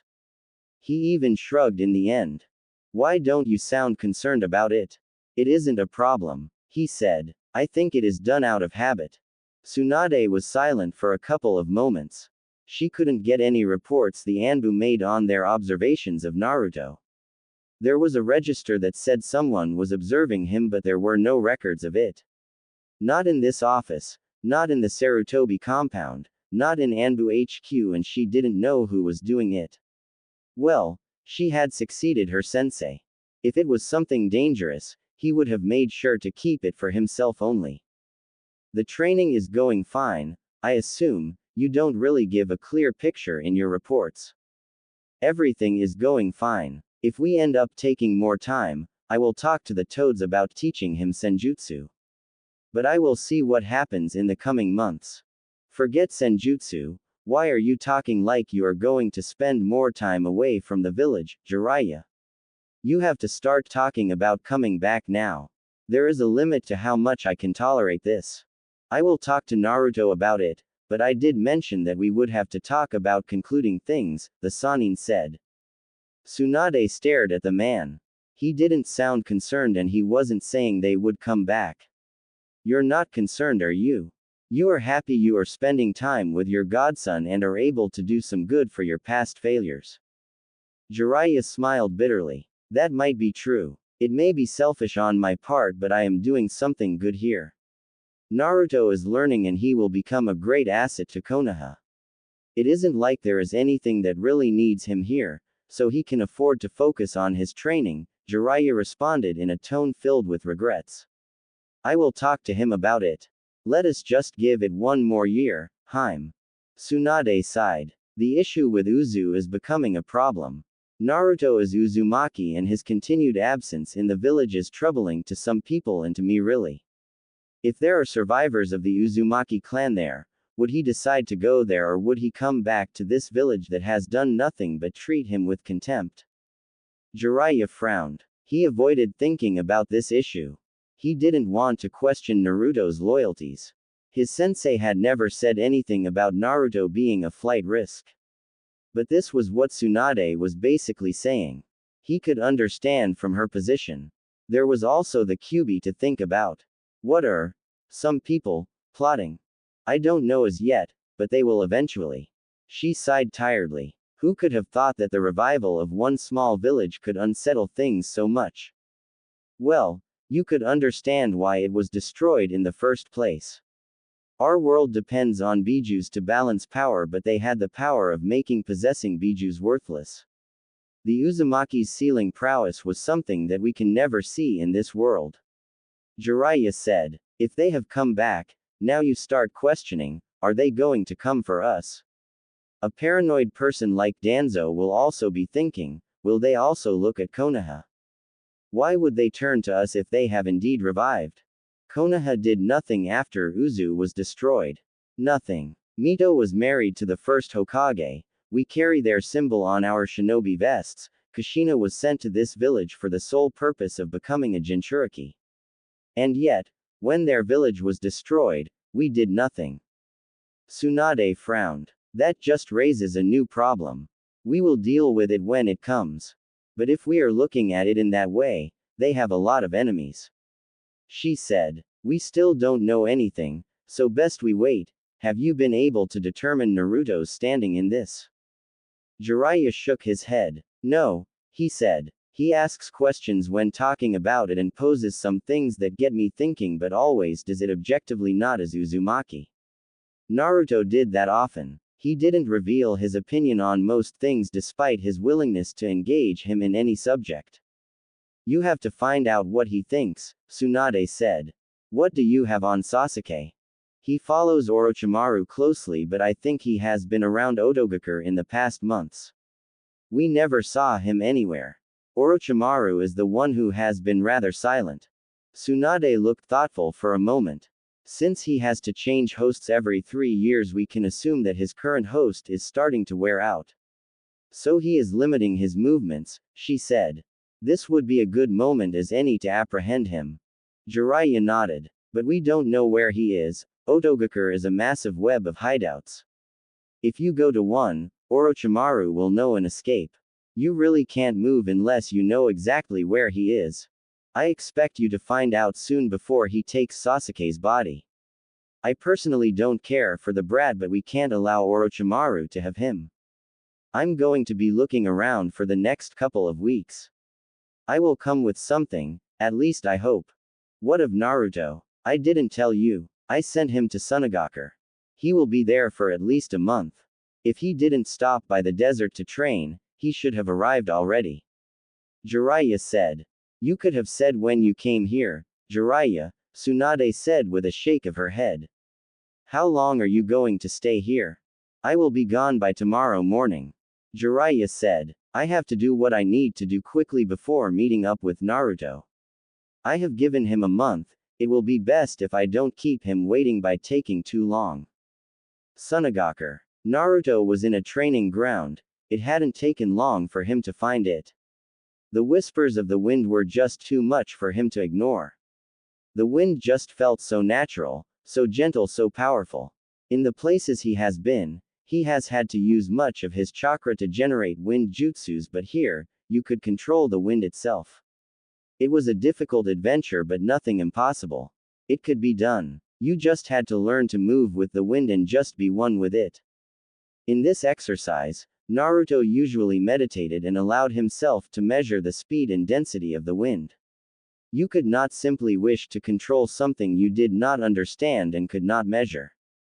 He meditated for about 2 hours before standing up. He took a stance and breathed calmly, his breathing becoming silent, like an assassin. Once he had achieved this, Naruto lifted his hands up and then down again. He twisted around and the wind picked up. He jumped forward and the wind moved with him. He stopped and smiled. He didn't care that someone was watching him. It was only natural for them to observe his movements. He was still a leaf shinobi and maybe they had become allies once more, but he was using their training grounds without even talking to anyone in their ranks. And by now, they probably knew that he was a Jinchuriki of the Kyuubi. If they were willing to let their Jinchuriki run loose in Konoha, they'd think the leaf would do the same. Naruto shook his head. Wasn't it something that such thoughts hadn't disturbed his breathing? Then again, for how long has he been doing this? The days in the forest of death, the days sitting by the window of his apartment in the leaf. It has been long. Many years. It was only natural for him. But he had forgotten when he started hanging out with people. He shoved the thoughts to the back of his head and returned to his training. He waved his hand across his chest, picking up wind, this time around, with dust. He tried spinning it around, but it fell down. His concentration. Naruto stood motionlessly for a couple of minutes trying to regain his concentration. Once he was satisfied, he started moving. He waved both his hands, moving the gentle air around him. He needed to move with it. He started walking around along with the wind. He did jumps while controlling the wind, moving it with him. He did this for an hour before halting. Naruto waved his right hand front of him in a quick motion. His sand picked up, like a wave before it once more returned to the ground. Naruto clapped his hands together, while standing motionlessly. Sand picked up around him and then started twisting. It was like a small gentle storm. Naruto was moving around with the storm, dancing around the training ground. He stopped, with the dust returning to the ground, sweat on his forehead, breathing a bit labored. Tamari stared at the blonde she had seen in Konoha. At first he had been unimpressive, just another brat, but then he did something she never thought would happen. He defeated her brother, even though Gaara had even transformed. It was something she could never forget. He had sacrificed himself that day. He could have died. Gaara could have killed him, but he defeated Gaara and returned her brother to her.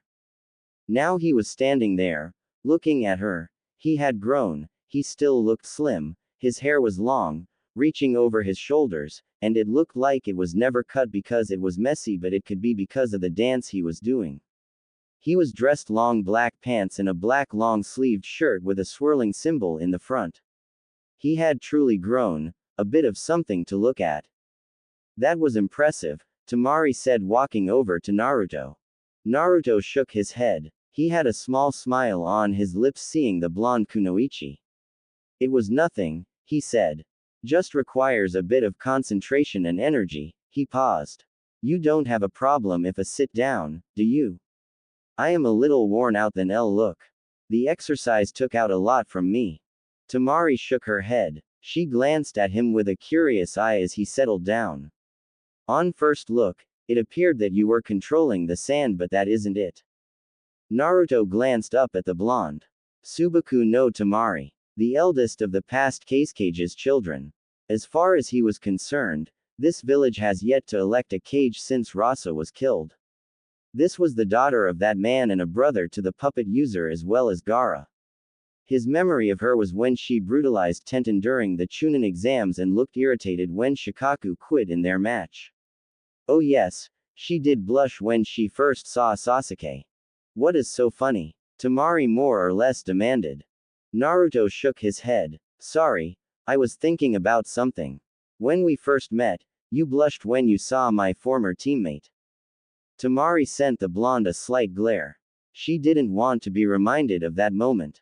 I thought he was good looking and impressive, but he was a rude person, she said with a frown. Well, you looked delightful in person to look at first glance, but were rather brutal in your battle. Naruto said. First glances don't always reveal everything, do they? Tamari looked away from a moment. He had just complimented her. When was the last time someone did that? Oh yeah, it almost never happened. She was the sister of a bloody killer. Even though Gaara had changed, to the people of this village, he was still the bloodthirsty killer who killed people just for looking at him, a bitter past that just didn't seem to stay away from them. She coughed once before responding. No, they are not. I'd brushed you off at first glance. You looked like some weak brat who was just playing shinobi with a headband. But you truly are impressive. No, you shocked me. I didn't think you'd be able to defeat my brother. Naruto smiled. Well, there is really nothing that is impossible, he said. Brother, you are speaking of him fondly. Last time you were truly afraid of him. I guess things really did change after my fight with him. Tamari nodded with a smile. They did, I guess that is thanks to you, she said. I am a Jinchuriki. Perhaps it is the territory, Naruto said. You really have a clean eye to be able to tell that I wasn't manipulating sand but rather wind. You are looking down on Suna's strongest wind user. Tamari said proudly. Oh really? Naruto said curiously, a little charming smile on his lips. Tamari thought he was mocking her. She looked at him sternly. What is with that response? Naruto shook his head. No offense, he said with both his hands in the air. He looked up in the sky. I have been around and I haven't come across anyone who says they are the best in their village when it comes to wind. Then again, I have mostly been dealing with civilians. I am also a wind user, as you saw, so that makes me curious. Temari stared, looking at him skeptically before finally accepting his response. Any reason you didn't to see us when we were expecting you? This is my first time in this village. Temari stared, unimpressed by Naruto's response. Are you trying to say that you didn't come because you don't know where we live? She asked, a bit rhetorically. And yet you still found a hotel to stay and even managed to make your way to a training ground. She paused. How stupid do you think I am? Naruto didn't respond to that trick question.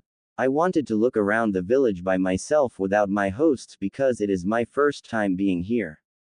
Being able to navigate around unfamiliar places is important for shinobi. You're not always going to go to places you know. Temari was a bit embarrassed for her rant. She jumped to conclusions. She glanced at him at the corner her eyes. He had his face staring at the sky, his eyes clear. She couldn't read anything from his face but he had stopped smiling. Sorry, it was truly difficult saying that. Naruto shook his head. I led you to it. He said. Temari stared at him for a moment trying to understand the meaning of those words. She couldn't figure it out, so she ended up just shaking her head. It would be of service to us if you came to our house, we are your hosts after all. I'm staying here for at least a month, besides that, I am more comfortable in my own private space, Naruto said calmly. But invite me tonight for dinner and I will come. Temari blinked. It usually goes the other way around, you know, she said. You can't always confine yourself to the norms, Naruto said with a shrug. He then held out his right hand. Temari looked at it for a moment before helping him stand up. I need to rest up a bit and do some reading, but before that, you won't have a problem showing me to your house, yes? He paused. Oh, you still haven't said you are inviting me. Temari smiled. He was certainly a bit weird. Then again, she didn't deal with people she casually talked to like this. You are invited, she said. Come on, she said and started walking away. Naruto walked by her side silently. He only spoke when they arrived at the streets of the village where people could see them. He noticed the reaction of the male population and glanced at Temari, who was walking normally as if nothing was wrong. I'm certain I will have people blocking my path when I go back to my hotel. Temari glanced at him for a moment before responding. Why? How often do you walk with a young man around here, Temari? Temari was caught off guard by the question. It took some time for her to stutter a response. Why are you asking that? Oh, Naruto smiled. Well, that reaction is a bit interesting.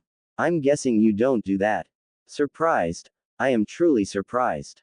I mean, you are a beautiful woman. I thought both lustful and mad in love boys would be throwing themselves at you.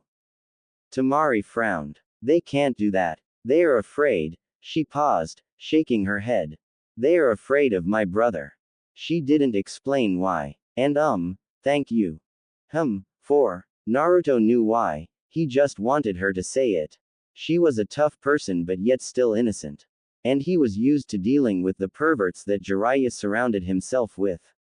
Not only that, but in the bars he visited, he saw some crazy things. Alcohol was a mad demon. Temari sent Naruto a look. Naruto laughed, raising his hands. Forgive me for that, he said. I just thought it would be adorable if you said it yourself, he said. But there is no need to thank me. I am not giving you a favor by complimenting you. You just need to smile and appreciate it because that is the truth. He put on a thoughtful look for a moment before speaking again. Well, I can't think Gaara would compliment you and your other brother. Naruto shook his head. What of my other brother? Naruto shook his head. Nothing, he said. He didn't step into Temari's house, he just looked and then turned around to leave. Temari offered to walk him to his hotel but he shook his head. it was a gentleman's duty to walk a lady home. Her reaction had been a bit amusing once more. Later night. While there was no emotion in his face, Gaara was a little happy knowing that Naruto was going to come to have dinner with them. The blonde had told him some important words that changed the way he views life. He was content with his life as he was and the voices had died down. He could now sleep peacefully. It was perhaps safe to say he was at peace. He wouldn't go as far as to say he was happy, but all was well. His siblings didn't look at him with fear, and that was fine. He still needed to do a lot to change things for his past behavior. If people hated or fear him, he could understand. His actions hadn't been just and he could not excuse it by any reason. He had been wrong and he was working on to correct those wrongs. He could only thank Naruto for this change. Why didn't you invite him to come stay with us? Gaara asked his sister. He had returned a bit late. Training with Baki and meetings with people who couldn't stand before him without their knees trembling was exhausting and it took too much of his time. I did, and he said he was fine being alone, Temari said. Alone? This word got her thinking. Naruto was like Gaara. He hadn't been batshit crazy, bloodthirsty and frightening, but he had been lonely. He didn't have family, and he hadn't had friends. A miserable existence. The fate of Jinchurikis wasn't pleasant, and with what she saw with her own brother, she could understand. We do have enough room here, Gaara said. He couldn't understand why Naruto wouldn't want to come here. But if someone didn't want to do something, you didn't have to force them, lest you make them uncomfortable. Well, that is his decision, he said. Isn't it fine as things are? Kankuro said. The letter didn't say we had to give him a place to stay. That may be true, but we were asked to make him feel comfortable, and look out for him while in this village, Gaara said calmly. A woman who helped around the house came up with Naruto to the dining room. She then walked away. Temari realized, Naruto was dressed differently from earlier. He must have been wearing training clothes when she saw him during the day. And his hair didn't look out of place. Naruto, please come through, Gaara's voice snapped Temari out of her thoughts. Naruto nodded. There was little emotion in Gaara's voice, you couldn't even tell if he was smiling or not if you didn't look properly like an experienced shinobi. Temari had a smile and Kankuro looked bored. He must be thinking about developing new skills for his puppets, a rare trait of skills for the hidden sand. He sat down next to the bored-looking man and faced Gaara. Thank you for welcoming me to your home, he said. Gaara shook his head. You helped me, this is nothing, he said calmly. Family dinner. Naruto never had this. He had eaten with the Sandaime there and then, but it was not dinner with his blood family. He would never get this chance unless he forms a family of his own. What a miserable existence this was. Although he had said Temari could invite him, he was suddenly feeling a bit out of place. He wasn't used to this. He rarely even ate with Jiraiya. He really had to stop putting himself into things when he would have difficulty carrying them out. But he still couldn't let his discomfort show. He had to play his part. He couldn't make this awkward. He tried, but he didn't speak much for the first couple of moments. He responded to questions until they finished eating and they moved to another room. How are things in Konoha anyway? Gaara asked quietly. Naruto shook his head. I actually haven't been in the Leaf in more than 2 years, he said. 3 siblings were surprised. The letter they received didn't say anything and neither had really gone to the Leaf since the invasion. It was a difficult time between the villages with negotiations between carried out over their actions in the invasion. But at least that was settled. Why? Naruto looked at Temari who'd asked. Training trip, he said with indifference. She was still surprised. You haven't been home for that long and you've been just training. What else have you been doing? You know, traveling around. The world is huge, there are many places to visit, that is why it is trip, Naruto explained lightly. I didn't think you'd need to train more, you were already strong even when you were a genin, Gaara said. Naruto shook his head. I did not defeat you because I was stronger than you. You cannot think that. I defeated you because you had a glaring weakness that I could expose. I still lost in the end, Gaara said. Everyone does have a weakness, some people just have a better way of handling it. Power isn't always determined by your physical strength. For the first time since he arrived here, Naruto smiled. Well, that is something I can agree on, he said. How are things around here? I never followed the negotiations between the Leaf and Suna. Then again, Genins are not given that kind of information. Wait, Kankuro said. You're still a Genin? He asked, surprised. Naruto nodded. I have been away from the Leaf over the past 2.5 years, so I haven't had time to participate in the Chunin exams. I can't imagine myself playing over that field though. I think I laughed at those who were repeat offenders. Tamari laughed at this. We are all Jonins, she said. But you are not too old to enter the exams. I do think you are much stronger to be ranked a Genin. Naruto shrugged. I don't usually think about that. He looked thoughtful for a moment before speaking once more. Well, I do think it might pose a problem when taking missions. Genins get to do chores while those higher ranked missions their rank. I'm sure they won't give you chores, Gaara said. Things have been a bit difficult, but as you can see, we are managing. You are leaving out that they want to make you Kazekage, Kankuro added in. It is nothing, Gaara said. Naruto smiled. That was something interesting, Gaara the Godime Kazekage. In what world was he living in? There were certainly more suitable candidates, but he wasn't going to ask why. It wasn't his business. Still, it was good that a Jinchuriki with a past such as Gaara's was becoming a Kage. He was truly going to become the youngest Kage, and since he doesn't look like a bad person, things would go well with Konoha.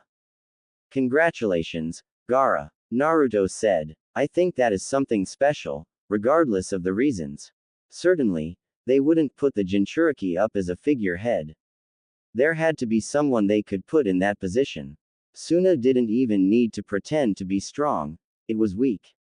Its failed invasion in Konoha and proved as much. Not yet, Gaara said. They are still considering it.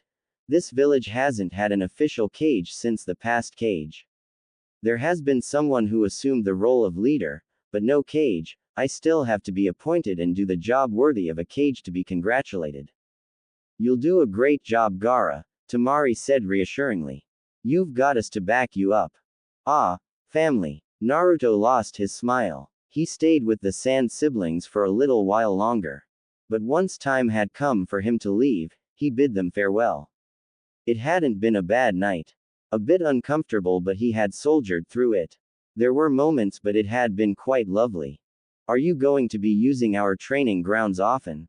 Naruto nodded. This is also part of my training trip. He said. I'll come and fetch you tomorrow around 9 a.m. I will show you another training ground where you can train privately. If I feel like it, I might join you. You sounded a bit skeptical when I said I was the strongest wind user in Sooner. Naruto smiled. I wasn't, he said. But it would be lovely to have you join me, Tamari. You are another wind user after all. Gaara alone said he would walk Naruto. Kankuro wanted to follow, but he was told to stay behind and he obeyed very quickly. Then again, Gaara was someone who you listened to carefully when he spoke. They started out silently, but the walk was slow. I actually wanted to talk to you, Gaara started calmly. I have come to consider you as a friend. And I hope that we can be friends. It can happen, Naruto said. There was nothing stopping that from happening. It was either he said he didn't want to make friends or Gaara was just too much that he decided it wouldn't work out. There was nothing wrong with making friends either way. I thought so, Gaara said. I'm not actually being made Kazekage because of my abilities. The village council just fears me and they want to keep me happy and in control by giving me this responsibility. They probably think I will wake up one day and destroy them. My change hasn't done to anything to lift the burden, it has made them even more suspicious since they can't tell what I am thinking. They are putting me here to say, we trust you and want you to lead us, but I know the truth. Even so, I will accept the job. They probably think I will fail, but I won't. I have done many things that I will probably never earn forgiveness for, but I still want to do something different. I want to correct what I did in the past. I cannot erase the past, but at least I want to protect the future. And for those who I never wronged, perhaps they will remember me for the good work I did. But even if they choose to remember my past, that is fine. Naruto was honestly surprised by those words. He was silent for a couple of moments as digested them. Forgiveness is truly difficult, especially when you have filled your heart with nothing but hate. But it only damages those who hate. I have never truly seen anyone who stepped out of the darkness to march in the light in the same way as you. People never truly want to accept that they were wrong, and they are more willing to pretend that the past never happened. It's safer than apologizing. People want to be forgiven but not willing to do everything to be forgiven, and when they are not forgiven, they turn backwards. You are willing to walk your path even if people do not forgive you, even if people choose to remember you for the dark days. That is special. Naruto looked up to the heavens for a moment. You have taught me something important, and I will admire your courage and willingness to stand in the midst of those who hate you and still do good. That isn't something people are willing to do. A couple of weeks later. For how long has it been since he came to this village? Weeks, and there was still no word from Jiraiya. The Sannin had a way. Don't contact me, I will contact you. He didn't even have a way of contacting the Sannin except through the toads. But the time here hasn't been all disturbing. Quite honestly, it has been refreshing. And he learned a lot of things about this village and the Sand siblings. It was truly apparent, Gaara wasn't the most loved. It just reminded him of his past in the Hidden Leaf, but at least Gaara could explain why they hated him. Nevertheless, he was truly a menace in the eyes of the villagers, and yet, he was still willing to lead this village. It also didn't make things easy for someone like Tamari. She was honestly a beautiful person. Over the past month, he has been training with her, a bit constantly that he had thought he would when she offered to join. She wasn't a bad person and she was truly skilled. But at this stage, she wasn't going to get loved in here. People feared her brother. And he had noticed that Gaara was a little protective of her. If someone hurt his sister, the old Gaara was certainly going to come out and there would be a sand burial. Thinking of this, Naruto laughed. Someone is going to think you are crazy one day, you know, Tamari said with a raised eyebrow. Naruto shrugged a bit carelessly. People will always have an opinion about other people, Tamari. I have to come to learn that with being human, you think about what you see and you form an opinion of it. I generally don't care about what people think of me. The indifference, Tamari realized, it was something he had about a lot of things. He smiled and spoke well, but he was obviously indifferent to a lot of things. He had opinions, but it wasn't always personal. Even now, she really didn't know a lot of things about him personally. Just because he talked and talked didn't mean he opened the doors. No, perhaps the talking was a way to keep you busy. It was strange though. How do you spend so much time with someone and feel like you know them yet realize that you really don't know much about them? What did she know? Personal things. His views. She could never tell. He used but there was always a lack of emotion in it, a general lack of connection between what he was saying and himself. Was it purposeful perhaps? You're staring, Tamari. He was looking at her with those clear blue orbs. They were clear, almost pulling you inside, and yet, there was nothing inside. I was thinking, she said. Naruto was careful about these things, so he didn't ask what she was thinking. He could almost assume what she was thinking, but he wasn't sure. I would assume so. That was it. Tamari could never tell what Naruto was thinking. That was the issue. She had no idea what Gaara was thinking, but she felt that there was no disconnection between his words and thoughts. She had a nagging feeling that there was with Naruto, and it was very big. Are you here for a session or do you find something interesting in my body that you like? Naruto asked, smiling. I realize that I won't win beauty contests, but you certainly don't get eye burns from looking at me. Tamari smiled. Somehow, he still managed to be honest. Perhaps at times a bit extremely so, but she liked that about him. I brought my fan. Naruto suddenly leapt into the air. Futon. Great wind breakthrough. He released powerful gusts of winds to the unsuspecting Tamari. The powerful gusts slammed into the blonde Jonin and sent her flying backwards. Tamari flipped several times before landing on a knee. When she looked up, Naruto was right in front of her. He kicked the ground and dust picked up, and into her face. Tamari quickly closed her eyes to avoid getting blinded. Naruto twisted around swiftly and kicked Tamari on her forehead, sending him flying backwards once more. He didn't attack her again. He stopped and watched, almost impatiently waiting for her to explode. What the hell was that for? Tamari shouted, glaring at Naruto. I didn't say we could start.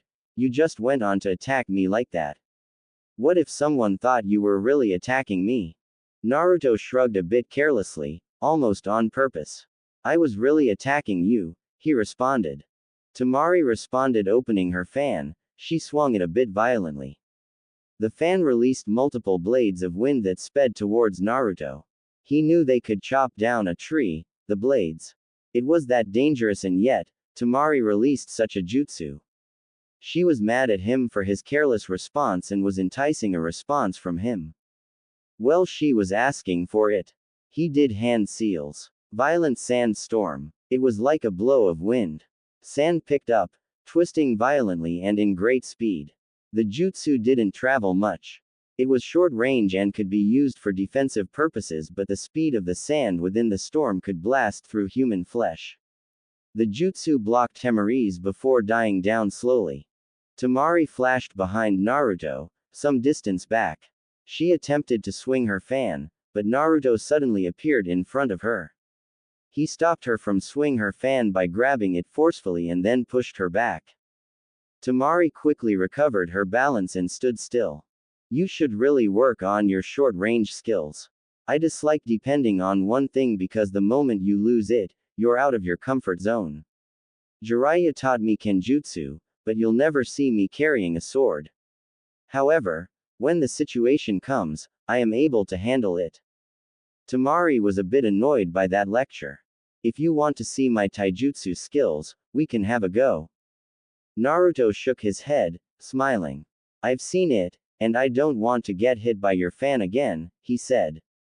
Tamari was silent. You're a bit rough though, she said, massaging her temple where Naruto kicked her.